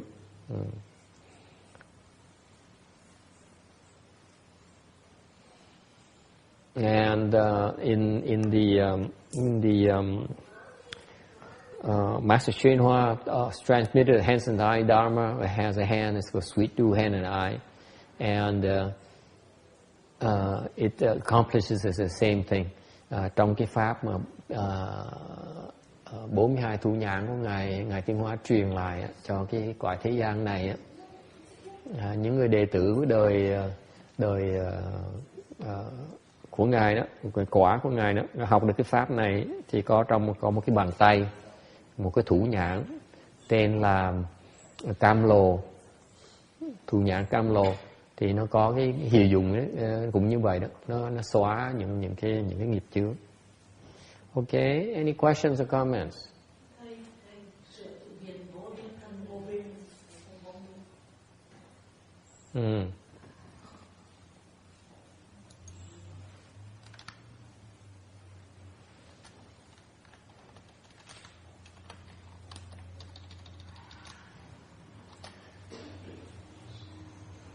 Okay, I have a typo in Vietnamese, which I just corrected. Thank you. Okay, any other questions?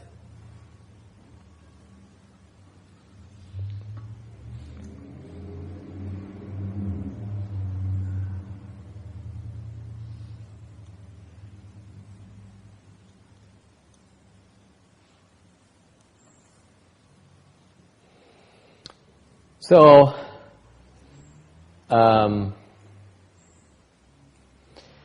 another way of remembering or increasing your memory and enables you to remember the sutras is you can practice some dharanis. Và một cái pháp khác, một cái phương diện khác về cái trí nhớ là quý vị có thể dùng những cái thần chú đó để xóa trừ tất cả những cái nghiệp chướng, thành quý vị tăng trưởng cái trí nhớ quý vị. Okay. For example, there's a particular mantra that you can recite and enables you to memorize the Flower Adornment Sutra. Chẳng như có một cái thần chú, quý vị luyện cái thần chú đó, nó tăng trưởng cái trí nhớ quý vị luyện cái thần chú này mà thành thì quý vị sẽ có thể thuộc lòng được cái kinh Hoa Nghiêm. The question Venerable Bhikshuni asked is which dharani is that? Tôi không nhớ nữa. I don't remember.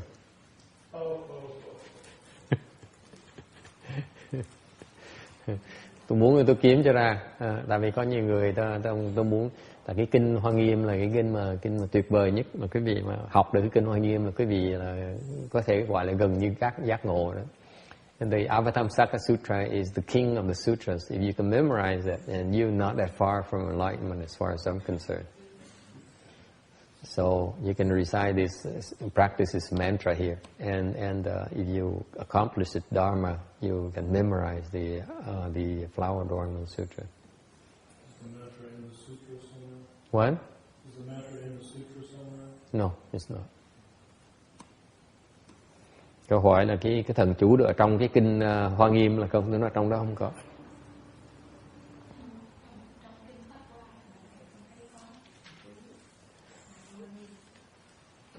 He says in Lotus Sutra there's a mantra, but in a Flower Adornment Sutra there's no mantra. Cái này từ cái chỗ khác. Trước tôi thấy cái chú đó rồi, tại tôi cũng muốn học thuộc lầu đều you know. If you're interested, I have to look it up for you. I know it's somewhere. You want to learn? You make it difficult for me. Now I have to really look for it. I was just saying it just for sake of saying. It's just like making promises without meaning it. And you should never take me seriously all the time.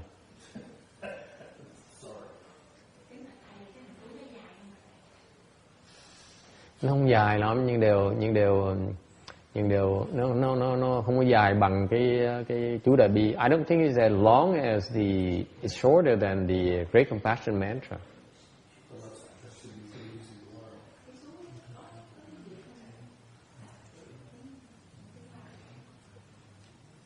Hey Danny, you have to look up that Dharani that helps you memorize the Hoa Yin Jing. Okay. You must memorize that in order to memorize Hoa Yin Jing. Yeah, you can practice this particular Dharani here. You accomplish it, it will enable you to memorize the Hoa Yin Jing. So you cannot just memorize Hoa Yin Jing. It doesn't work like that. I don't think you can expect to memorize Hoa Yin Jing. It's going to take you a long, long time. I don't know anyone who hasn't memorized. Who? Yeah. Oh, he's an exception, but he's no ordinary people. I'm talking about regular people like you and me. Well, it's possible. So even if you don't memorize, you practice. They're pretty smart when I ask about it, because you practice this Dharani, you plant the seeds for you to be able to memorize it down in the future. So it's tremendous Dharma to practice. That's why I encourage it. I'm just lazy. I'm not sure I know where it is anymore. I know I had it somewhere. You have to look it up. Huh? Okay. All right. Cái chú này nó hay lắm, mà tại vì từ khi tôi hơi lười, thì nhiên cái chú nó hay, tại mặc dầu mình luyện cái chú này mà kiếp này không thành, nhất mình trồng cái nhân để sau này mình được thân cận cái kinh Hoa Nghiêm. Kinh Hoa Nghiêm á, là cái đại kinh của Đại thừa mình. Kinh Hoa Nghiêm là kinh mà tuyệt vời nhất mà tôi thấy. The Hoa Yin Jing, the Flower Adornment Sutra is the best sutra I can think of. Cái kinh Hoa Nghiêm là kinh mà tuyệt vời nhất mà tôi có nghĩ, tôi thích nhất cái kinh đó. It's the most wonderful sutra there is that I've known so far. Những kinh tôi đọc bây giờ tôi biết cái kinh đó là kinh hay nhất.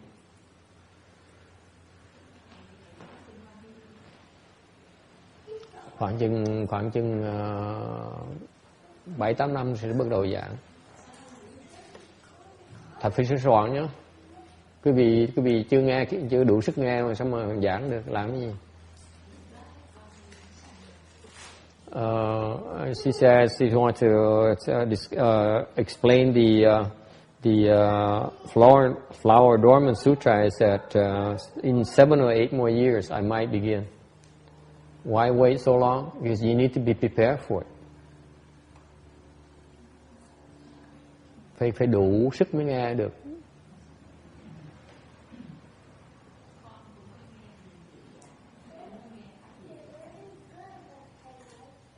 Vậy phải nghe Ngài Tiến Hóa đủ rồi.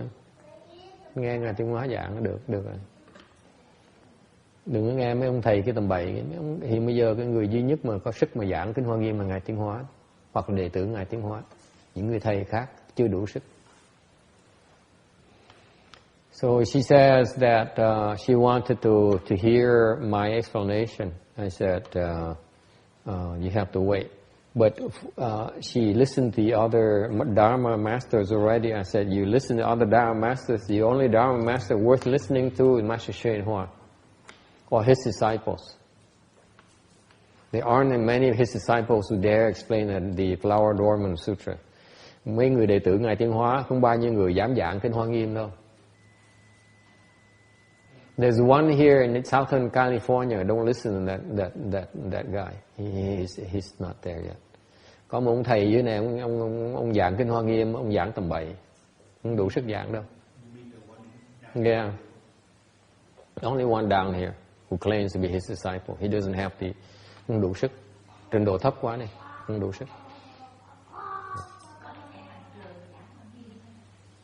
Thằng Trường hả? Tôi không biết cái ông đó. Yeah.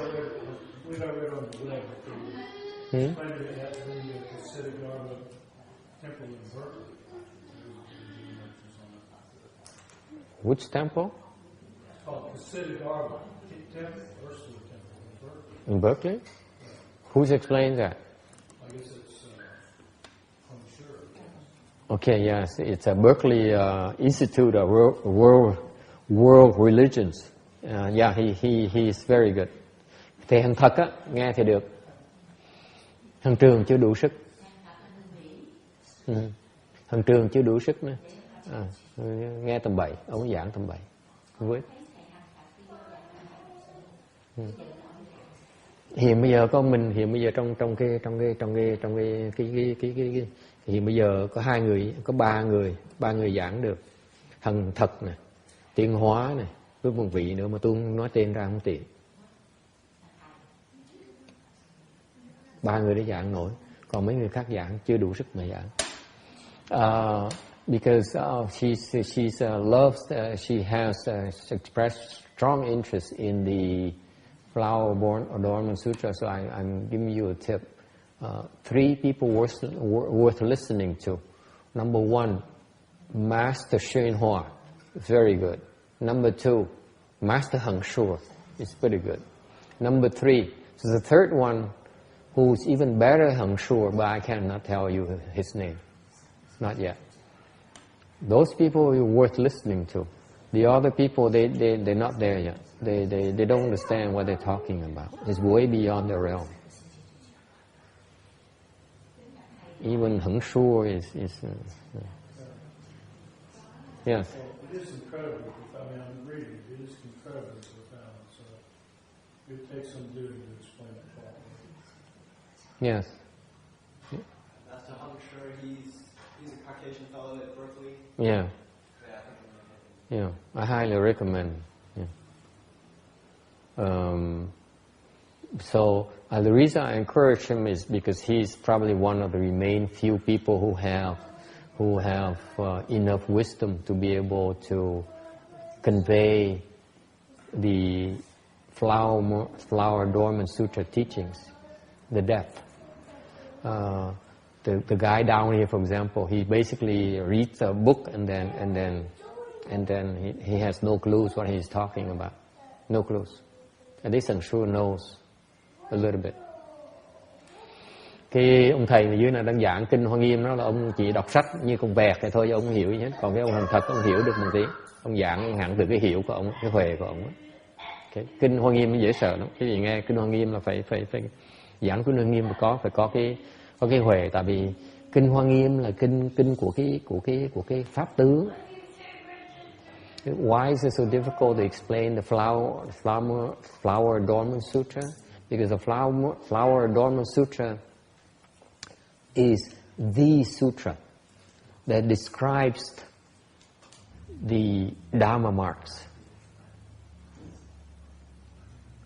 Giảng cái pháp tướng, thành phải thấy cái pháp tướng giảng mới được. Không thấy pháp tướng giảng không được. You do not see the Dharma marks, you cannot explain the sutra. It's not something you can pick up a book and repeat from the books. It's not like that. This sutra here is to describe to you what the Dharma is like. That's why it's so wonderful. It's the only sutra I know of that does that. Cái kinh này nó đặc biệt ở chỗ đó là tại vì nó giảng cái kinh, nó giảng ra cái pháp nó ra sao. Cái pháp nó có cái tướng của cái pháp này nó ra sao. Thành nó tuyệt vời lắm. Nó là kinh duy nhất mà nó có được cái đó. Yes. Phả xiang.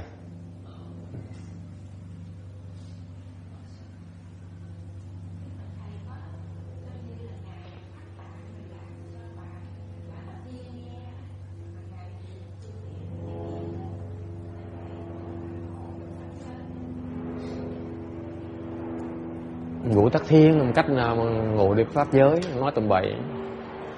Giảng dẫn cho vui vậy thôi, cái bà đó mà trình độ gì mà ngủ mà hiểu nổi. Người Hoa nha, kể người Tàu cũng đâu có hiểu nổi đâu, người Hoa cũng hiểu không nổi, mà người Việt cũng hiểu không nổi nữa. Phải có trình độ mới nghe mới hiểu nổi chứ đâu phải hiểu. Mình nghe rồi mình trồng cái nhân thôi, mình tư cách thì mình hiểu nổi.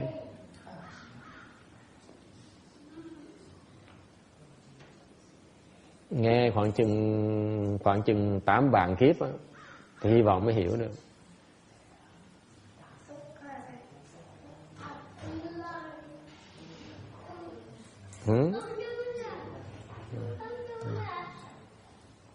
Any other questions? Ai thắc mắc gì khác không? Yes.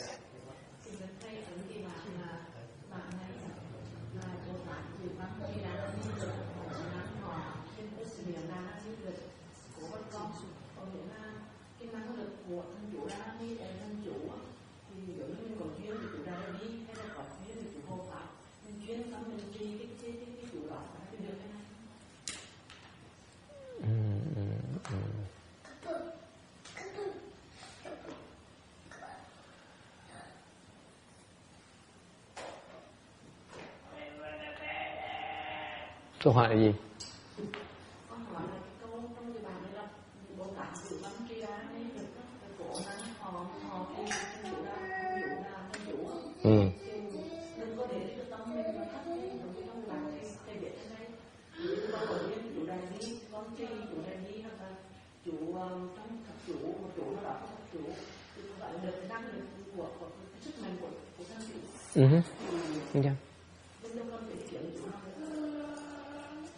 Đều mỗi chủ cũng có cái dùng khác nhau. Cái dùng thêm cô nói dùng hồi nãy cô nói cái dùng cái chủ mà chủ đại bí chẳng hạn, trong cái chủ đại bí không có cái phần mà có phần tăng trưởng cái trí nhớ mình trong là có những cái chủ khác không có phần nữa. Nên có sai mà chủ khác không có cái công dùng như vậy thì không được hiệu nghiệm như những cái chủ khác gọi công dùng nữa.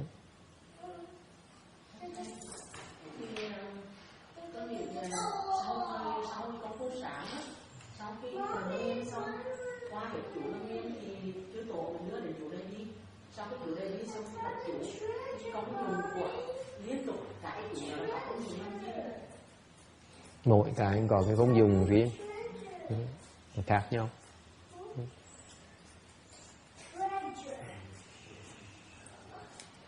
Công dụng hẳn là giúp cho cái người xuất gia đắc giải thoát, làm thanh tịnh cái thân tâm mình.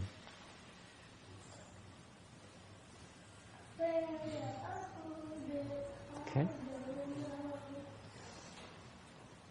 So the question is, we recite the morning ceremony. We recite a lot of mantras. What for? They're designed to help purify us and eradicate our obstructions. Each sutra has its own distinctive competence, so you cannot. They have different uses. Okay. All right. Any other questions? I need to find a bigger clock because I can't see. It's so far away. I can't tell what time it is. I know it's 2:28. I know I can see from here, but I can't see from there because we need to have something bigger. So you want to, if we put that clock over there, is that better? No, it's the same size. The same size, yeah. No, that's okay. I can use a clock here. I could put a clock here in the future. It's the same. We get around that problem.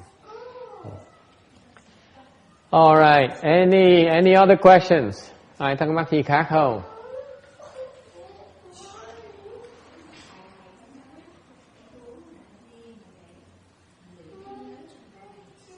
Nghiện cái gì?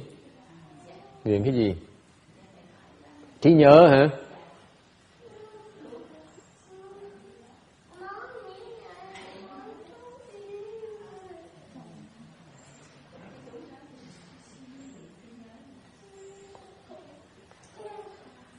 Trí nhớ.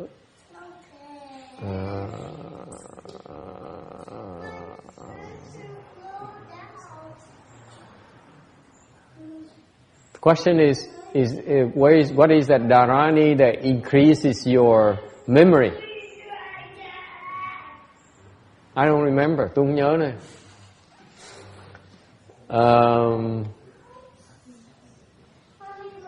Maybe that's why my memory is so bad. Chắc vì vậy mà trí nhớ tôi nó dở. Trước giờ tôi cứ tưởng tôi già tôi lẩm cẩm. Bây giờ tôi mới hiểu tại sao tôi không nhớ không có cái chú nào giúp tôi nhớ. I previously I thought it's just my old age, and that's why my memory is so bad. I don't remember things. Now I understand. It's because I don't even know this dharani. That's why my memory is so bad.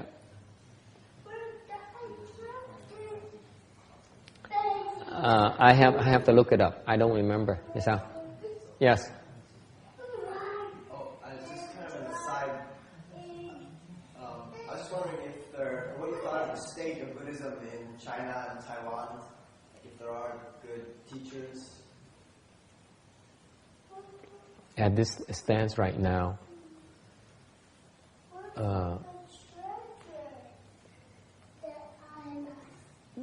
Mahayana is in the U.S. It's no longer in China or Vietnam or India. Hiện cái câu hỏi là hiện bây giờ Phật giáo bên Tàu ra sao? Trung Hoa là sao? Tôi nói hiện bây giờ ngay ngày hôm nay nè, cái Phật giáo nó không còn ở Việt Nam, nó cũng không còn ở bên nước Tàu. Hiện bây giờ Phật giáo nó ở bên nước Mỹ. Right now there are a lot of bodhisattvas in the US. Hiện bây giờ có rất nhiều Bồ Tát với A La Hán ở bên nước Mỹ này. Lots of arhats, lots of bodhisattvas in the US. And their level is pretty high. Những cái trình độ, những cái vị A La Hán, những cái vị Bồ Tát này trình độ rất là cao. Thành ra cái Phật giáo hiện nó ở đất nước Mỹ. That's why right now Mahayana is in the US, no longer anywhere else. So you're very fortunate. Bây giờ phước quý vị rất là lớn. Nhưng Phật giáo nó có đây rồi, nó không còn bên kia nữa. Cái khổ nó như vậy nè. This is the problem you have. The problem you have is that Mahayana, even though it's here, but you have no Mahayana materials. Cái khổ như vậy. Cái khổ là quý vị mặc dầu cái đại thừa nó ở bên Mỹ rồi. Cái khổ là như vậy. Khổ là mặc dầu nó ở đây, nhưng những cái tài liệu đại thừa nó không có. What I mean Mahayana being here is that the Mahayana cultivators are here. Những cái vị mà tu đại thừa tu ở đây rất nhiều, lots of them. And it's going to be at least another 100 years or 300 years before the materials become more materials are available. Cái khổ là phải đợi khoảng như 100 tới 300 năm nữa những cái sách vở mới được giảng ra từ ra tiếng Tây phương.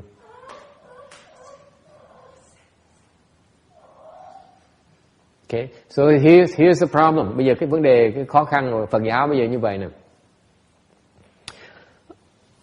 In the US, there are advanced cultivators. Bên cái nước Mỹ này á, Ngài Tiến Hóa đem qua đây rất nhiều Bồ Tát. Master Sri Hoa brought a lot of bodhisattvas to the US.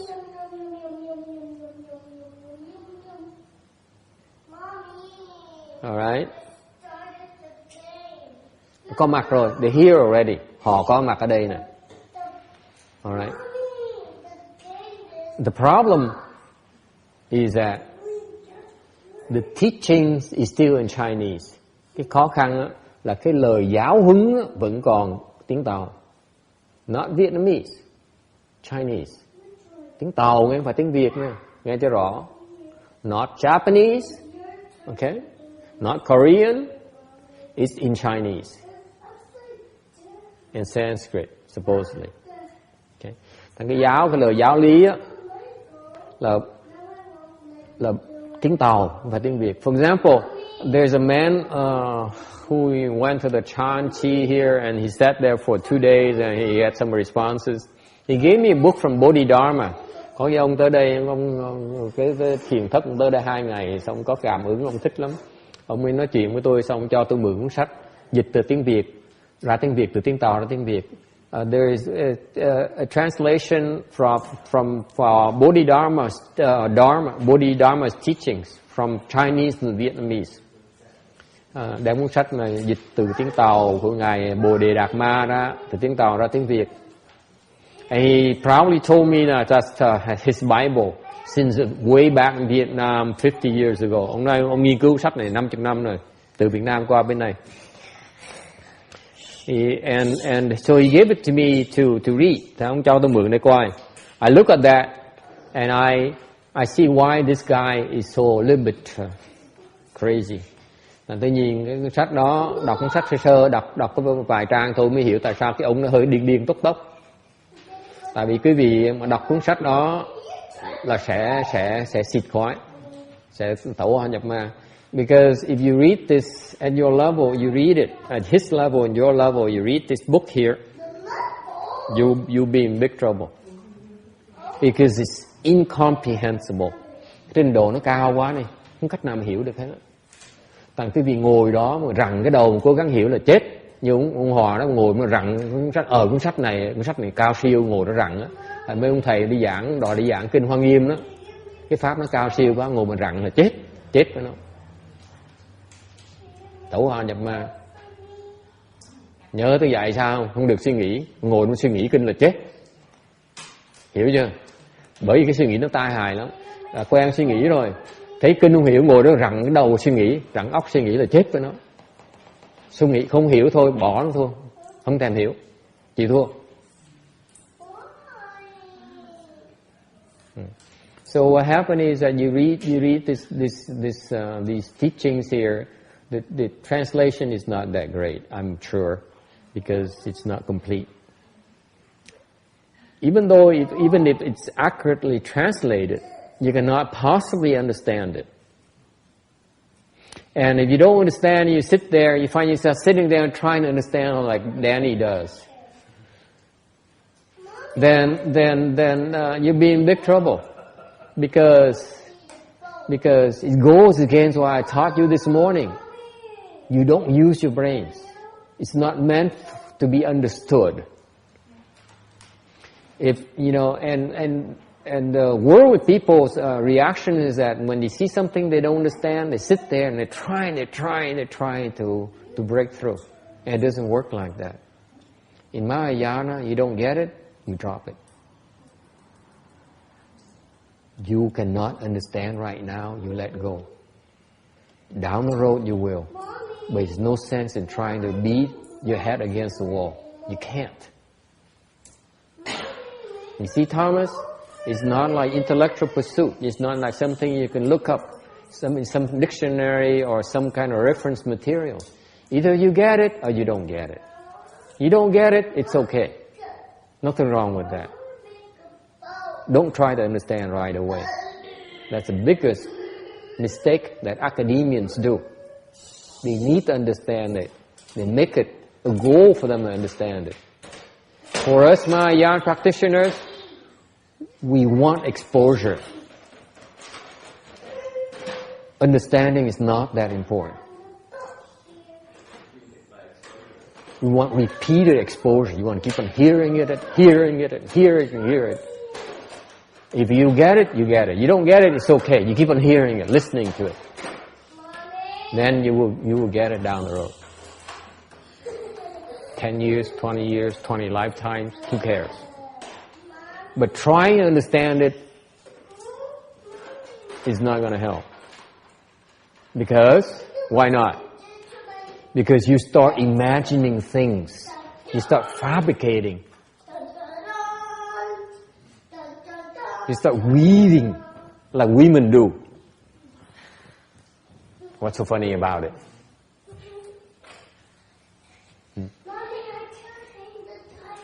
Học kinh điển nó khác chỗ này nè.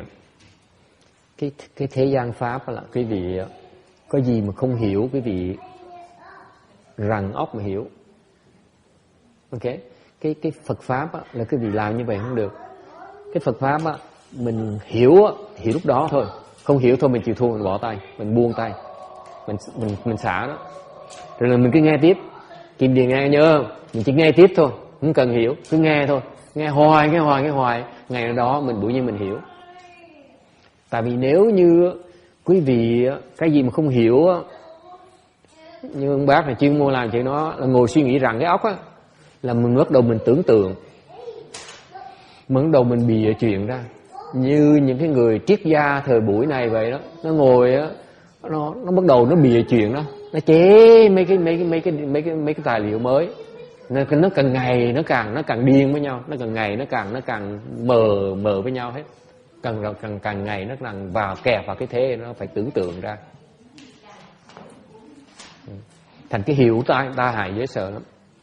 Cái hiểu nó không cần thiết. Cái hiểu là giả, là hư. Mình không cần hiểu. Mình chỉ biết thôi. Biết nó đúng là sai thôi, nên là không nên thôi, đúng hướng là không đúng hướng là đủ rồi. Mình không cần hiểu. Hiểu là khi nào mình hiểu để mình nói người ta, để người ta hiểu, là đâu người ta phải cần hiểu. Còn mình không cần hiểu. Hiểu ý tôi nói không? Lúc mình cần giảng, người ta phải giảng để người ta hiểu là chuyện khác. Còn lúc mình á, mình nghe để mình biết chứ không phải để mình hiểu. Nghe có rõ không? Mình chỉ muốn biết thôi. Là cái đó gọi là cái pháp tướng, cái đó gọi là cái Phật tánh, cái đó là gì thôi. Mình chỉ biết chuyện đó thôi. Hiểu không hiểu nó không quan trọng. Mình không cần hiểu. Chừng nào quý vị làm thầy mới cần hiểu. Còn chưa phải là thầy không cần hiểu. Nghe tôi nói rõ ràng không? Việc quý vị cũng phải để mà hiểu.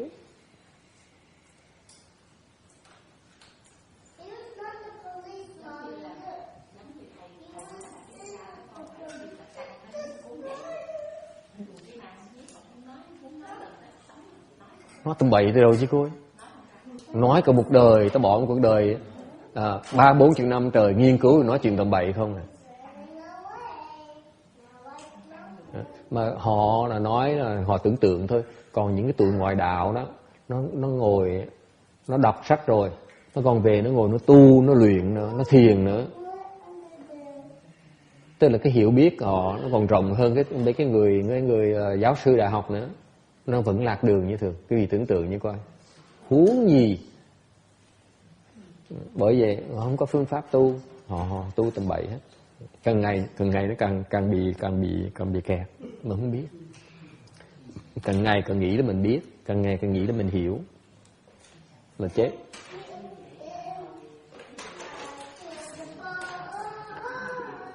Tôi hỏi với quý vị cho hàng như tôi hỏi cái gì nè. Quý vị hiểu làm cái gì? Quý vị những cái tôi nói cái gì nhà hàng như hồi nãy tôi nói cái pháp tướng đó. Tôi nói khoảng chừng một kinh Hoa Nghiêm giảng về pháp tướng.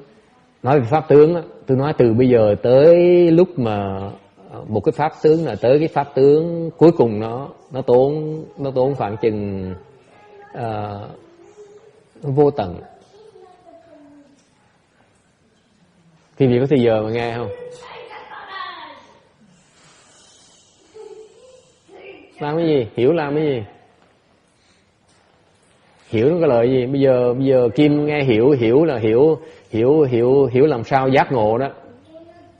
Hiểu để làm cái gì? Hiểu có làm mình giác ngộ được không? Hiểu có giúp mình vãng sanh được không?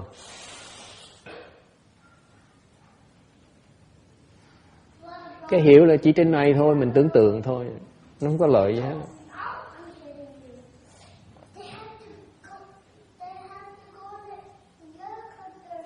Đây là xuất thế, pháp xuất thế chứ không phải pháp thế gian hay nhờ. Pháp thế gian quý vị là phải hiểu. Pháp xuất thế chúng tôi không cần hiểu. Chỉ biết thôi.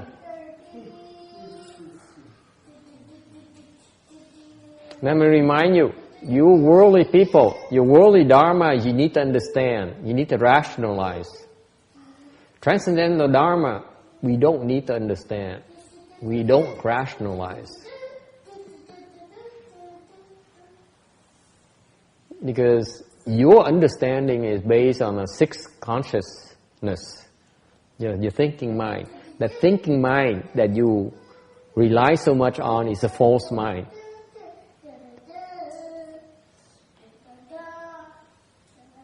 You rely on understand, your understanding is based on something false.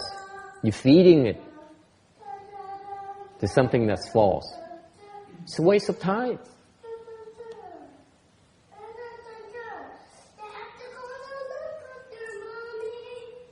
Is it clear?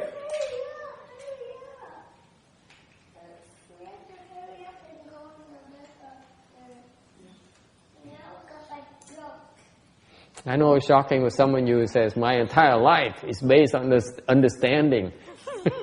You're telling me like wasting my entire life? Yes, I am.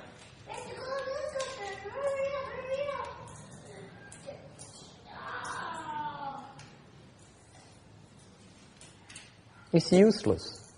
You're building on something that's false.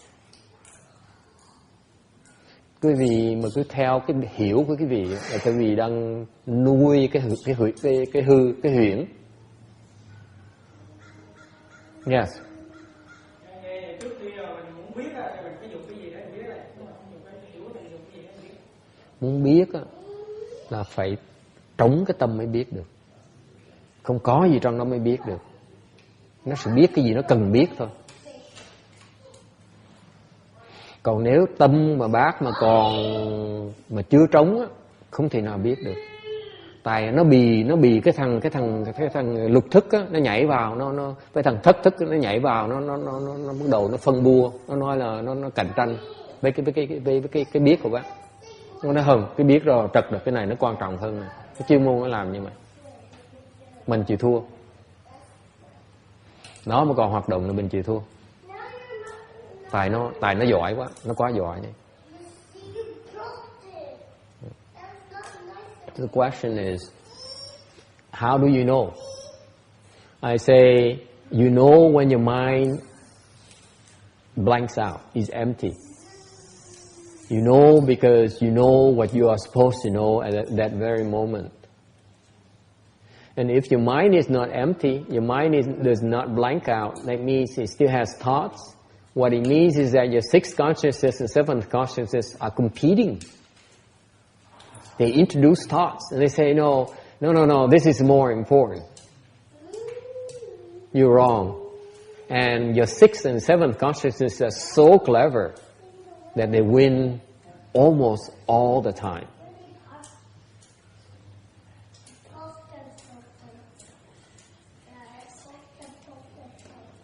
Any other questions? Yes.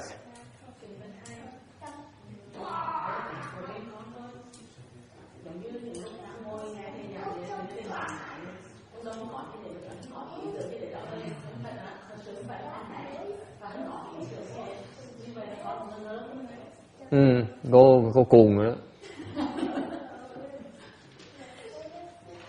Question is, I often catch her and ask her a question, and she wouldn't answer me. She explained because her mind blanks out. So it's not because she wanted to avoid answering me. Does it mean that she's regressing? I said, absolutely. You are in big trouble.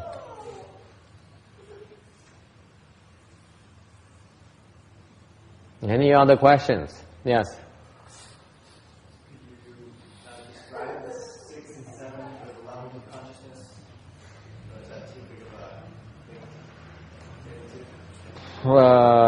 a thing? 6 is your thinking mind. 7 is your ego. The two of them combined are bad news.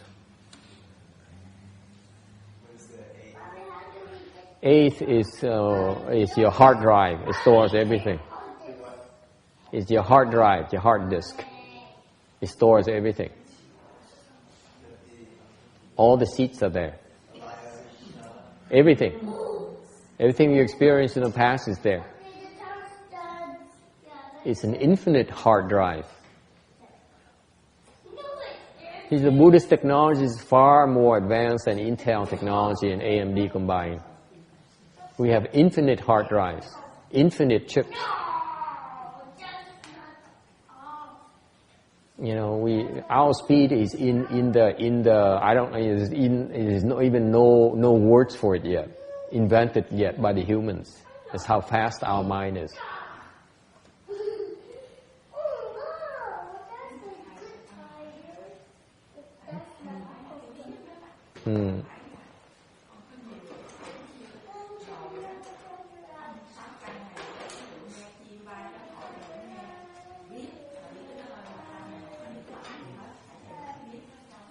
Không? Cái biết là cái huệ. Tôi gọi biết thì nó gọi thực sự nó là cái thể, đó là cái huệ. Cái huệ là có nghĩa gì? Cái huệ là cái nó giải quyết cái mà quan trọng nhất mình không có bây giờ, nó cái huệ nó phát ra để nó giải quyết.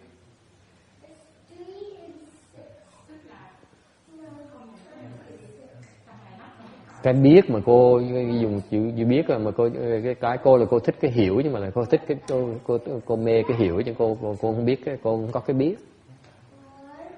Cái biết là cái linh tính của người phụ nữ đó, có cái linh tính đó là cái biết đó, là cái biết đó. Là tại sao như vậy? Tại vì họ có được cái khả năng, quý vị người phụ nữ có cái khả năng là có cái linh tính nó nhảy là tại sao? Tại vì quý vị để ý người đàn ông người ta suy nghĩ nhiều quá, người ta bị tối trí, có đúng không? Cô không có chồng, những người mà phụ nữ mà có chồng có bồ này nọ, nhìn người đàn ông người ta suy nghĩ nhưng có thấy người ta tối trí, đúng không? Tối tâm dễ sợ lắm, tao không thấy nè.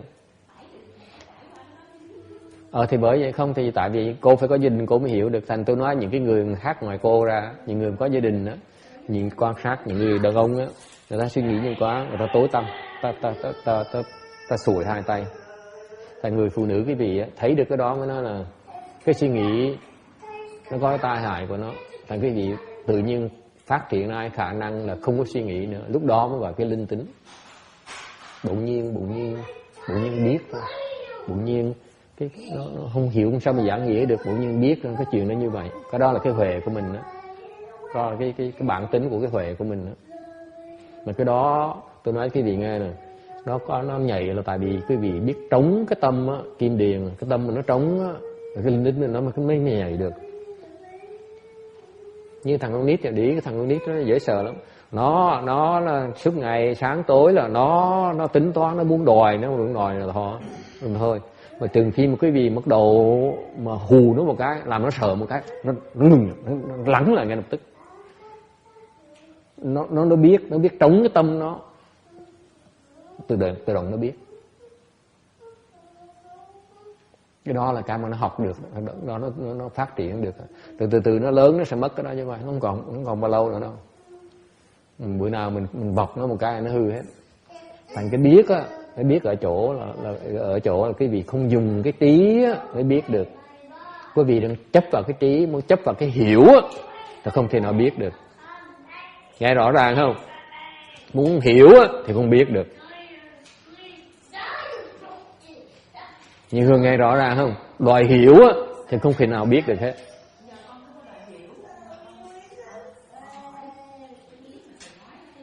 Càng tội lắm. Cái người thế gian á, cái người đàn ông, nhất người đàn ông ta tội lắm.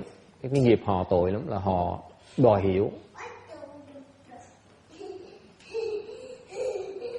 Họ cứ kẹt hoài. Thằng quý vị cứ cười hồi này sẽ biết dốt quá mà cái tưởng mình hơn người ta. Và họ nó bị kẹt.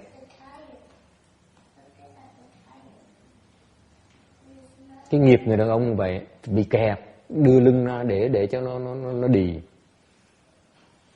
Cái đàn bà nhìn nó dốt, tưởng mình giỏi, nó có biết gì đâu, hả? Tưởng mình giỏi thôi, người đàn bà ta mới biết. Tại sao không biết người ta giận mình? Tại sao không biết người ta ghét mình? Đúng không? đúng không? Quý vị nhận cái đó, nhận lại ngay rất lẹ, đúng không? Đừng ông đi vào không biết, nhìn luôn tôi không biết là ai hết. Tại sao? Chứ muốn đòi hiểu, chứ muốn đòi đang tính toán. Ước này, Hòa này, Randy này, ngồi đang suy nghĩ, đang tính toán, thành nó mất cái biết, nó mất cái nhạy đi.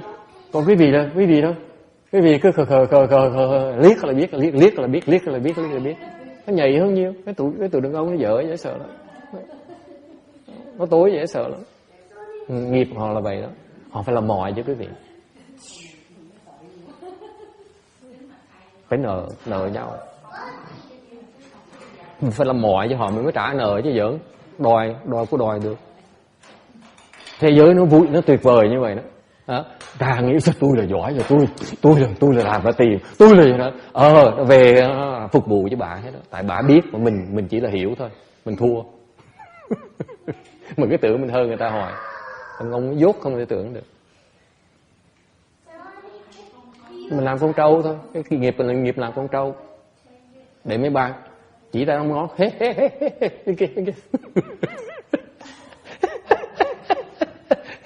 thầy nói chuyện trắng trợn lắm. Không có hả? Nói vậy chứ la một cái thét ra lửa tụi nó chạy hết, chồng cũng chạy, con nó cũng chạy. Không có đâu, con không có đâu, con hiền dễ sợ lắm. Mình nợ bên đàn bà, đàn ông nợ đàn bà phải đi làm mồi cho đàn bà, đừng có tưởng bợ. Có một vài đứa nó khôn, nó biết á, nó mới thoát được thôi. Còn mấy đứa mà đòi hiểu là chết với tụi nó, chết với mấy bà hết. Hỏi ước cứ cười, nó đòi hiểu thôi, thứ là hiểu thôi, dốt.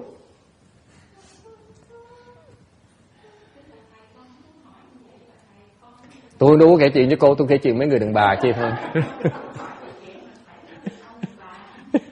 Tôi đừng kể chuyện đàn ông đàn bà, tại cô đâu có biết chuyện đàn ông đàn bà. Tôi đâu thèm kể chuyện với cô, tôi kể chuyện mấy người đàn bà sau lưng cổ. Let me explain to you in English for you. Okay. You see, the fact of the matter is that women have intuition a lot stronger than men's intuition, because the women watch how men get into trouble for thinking too much. Men are always plotting. Men are always thinking, analyzing, judging, and therefore they lose touch with the environment. They don't know what's happening. Whereas women, they walk in the room, they know where things are immediately. Men, they're so like this. They're so one-track minded. So it's the nature of our retribution. Okay? We are supposed to be the buffaloes, the ox, that pulls the cart. And the women are supposed to be the driver and say, hey, go that way. Okay, faster. It's retribution. We're not supposed to, because we were so one-track minded. Okay? And yet the men tend to think they are superior. And the women dance in circles around the men, and the men don't even realize it.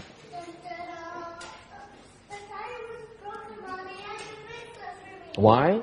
Because the man is always trying to understand. Women, they don't. Women say, I don't understand. I feel it. Okay?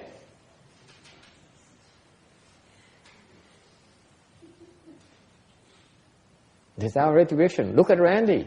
He works like a buffalo his entire life. He's going to continue to do that until he dies. He's so proud of it. He says, this is what I do.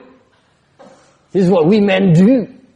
No, I'm going to do it even after I die. See, that's the nature of suffering. We choose to be like that.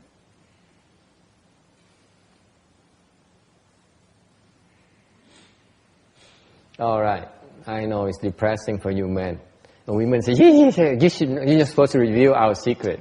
Mấy bà lo tái mặt hết, thầy nói hụt toẹt hết là bây giờ là giấu với chồng cũng được nữa. Giống với bồ cũng được nữa.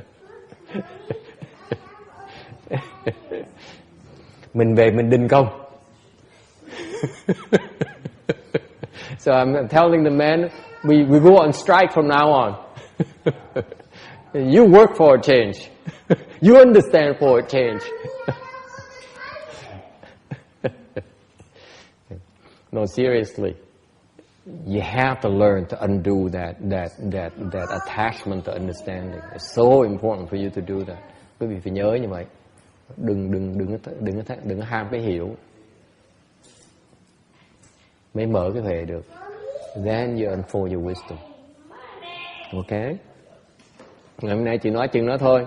It doesn't matter what I said today. Just remember not to think so much because it's not wisdom. When you stop thinking, that's when your wisdom maybe will show up.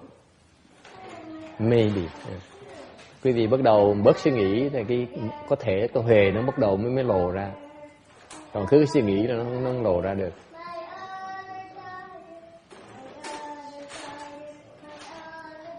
Okay. Question, yes.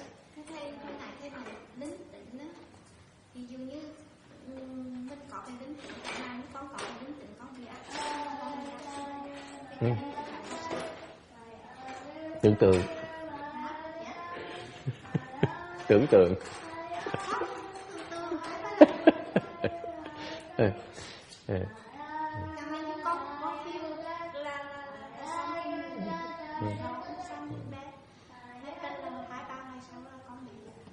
Hoặc là con phiêu cái gì là Tại vì nó có cái lực, cái gì nó có cái lực hết á. Mình có cái thế giới mình như vậy, cái lực mình nó như vậy. Bắt đầu và cái thế mình an toàn của mình nó như vậy. Rồi khi bắt đầu chuyện nó bất an nó tới, phải có cái lực nó tới là tụi ma quỷ nó tới trước, nó dọn đường tới. Nó tới một cái mình biết. Giống như là phải có sự soạn mới xảy ra được, đúng không? Muốn ăn cơm thì phải nấu cơm mới đã chứ. Thì trước khi nó xảy ra tai nạn, nó phải tới, nó mở đường ra để nó sửa soạn để mình có tai nạn. Thì lúc nó tới đó mình có thấy sự khác biệt ngay lập tức. Cái mà mình gọi, cái gì gọi là linh tính, thì ra là mình nhảy vào cái chỗ là cái lực nó đang đổi. Mình biết là tụi quỷ nó tới, chẳng như tai nạn là tụi quỷ đó nó phá quỷ nó tới, nó phải tới, nó phải mở đường ra, nó mới tạo cái sự kiện để xảy ra tai nạn. Ok? Thì lúc nó tới như vậy, mình thấy được cái sự biến đổi của cái lực. Cái đó mình gọi là linh tính. Thiệt ra tụi nó tới. Nếu mà mở đắc thiên nhãn thấy nó tới, tới bắt đầu nó lấy cái kim nó chích mình, rồi chích cái bà kim kia, rồi chích cái bà bên kia để nó kích thích người ta, để người ta nổi giận này nọ, rồi ta này nọ, bắt đầu nó phá mình.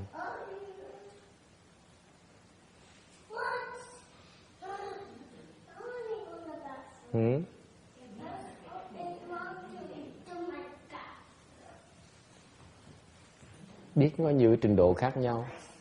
Cái biết là biết như Kim mà nói, nó là biết đại khái thôi, một cái mặc cảm thôi, một cái linh tính thôi. Còn cái biết mà cái gì từ từ mở cái huệ ra, mở cái nhãn ra, mở cái thiên nhãn ra, mở thiên nhĩ ra, mở đúng không? Biết đủ thứ hết, có nhiều cái nó xảy ra, nó trùng nó vô tận, nó vui dễ sợ lắm.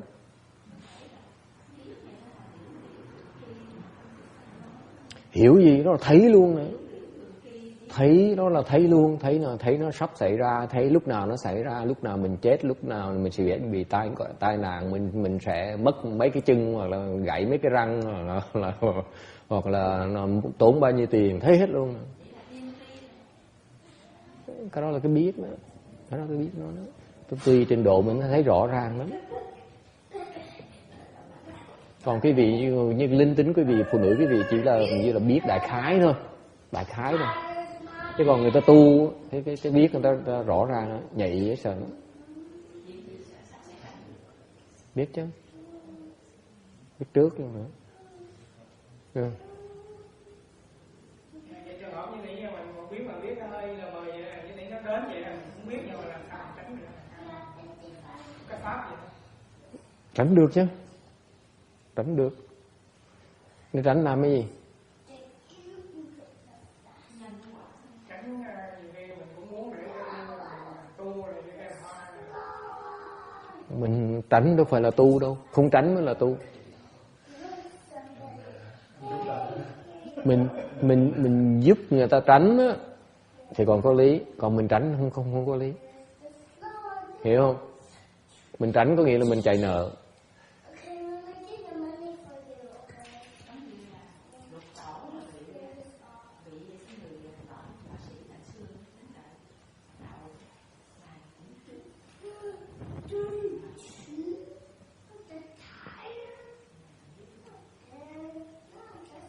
Okay, so the intuition or the knowledge that the thing you know has many levels depending on your skills. You can be from the range from the women who sort of someone says, I know that a few days before and I have an accident, I know I have something is going to be bad, it's going to happen a few days ahead of time. And then it happens. It's very consistent. My record is pretty consistent. It's pretty good about it. I say, yeah, that's fine.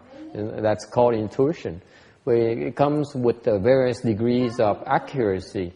You can even know when it's going to happen, exactly what's going to happen. How how big of an accident you're going to have, how much money you lose, how much money you need how much it would cost to fix the car and that kind of thing. And the reason you have this intuition is because actually these troublemakers come, the ghosts come and pave the way for you to have an accident. So when they come and prepare for the accident, you know there's a change. You're aware of their presence. You can't tell it's a ghost or something, but you know there's a change of energy. The ghosts bring with them a sort of yin energy is very unpleasant. And that's what some people are sensitive to.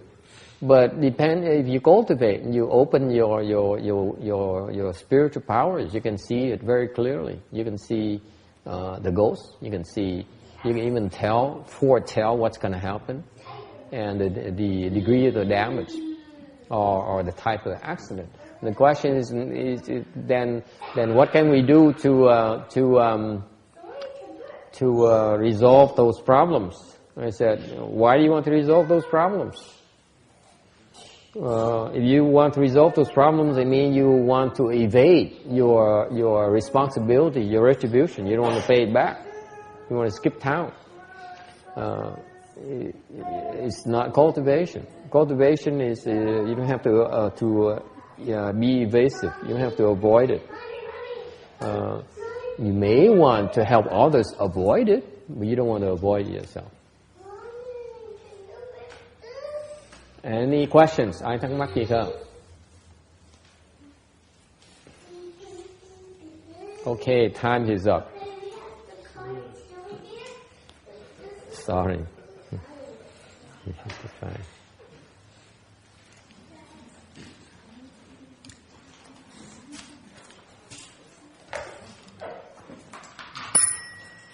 May these merits and virtues adorn the Buddha's Pure Land, repaying the four kinds of kindness above, aiding a threefold path below. May those who see and hear all bring forth a Bodhi mind. And when this retribution body is done, be, O born in land of utmost bliss.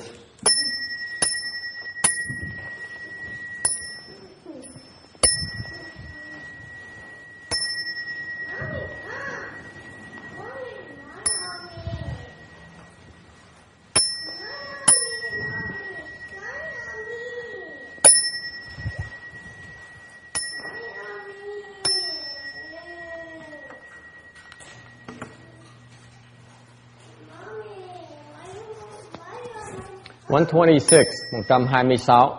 请翻到126页。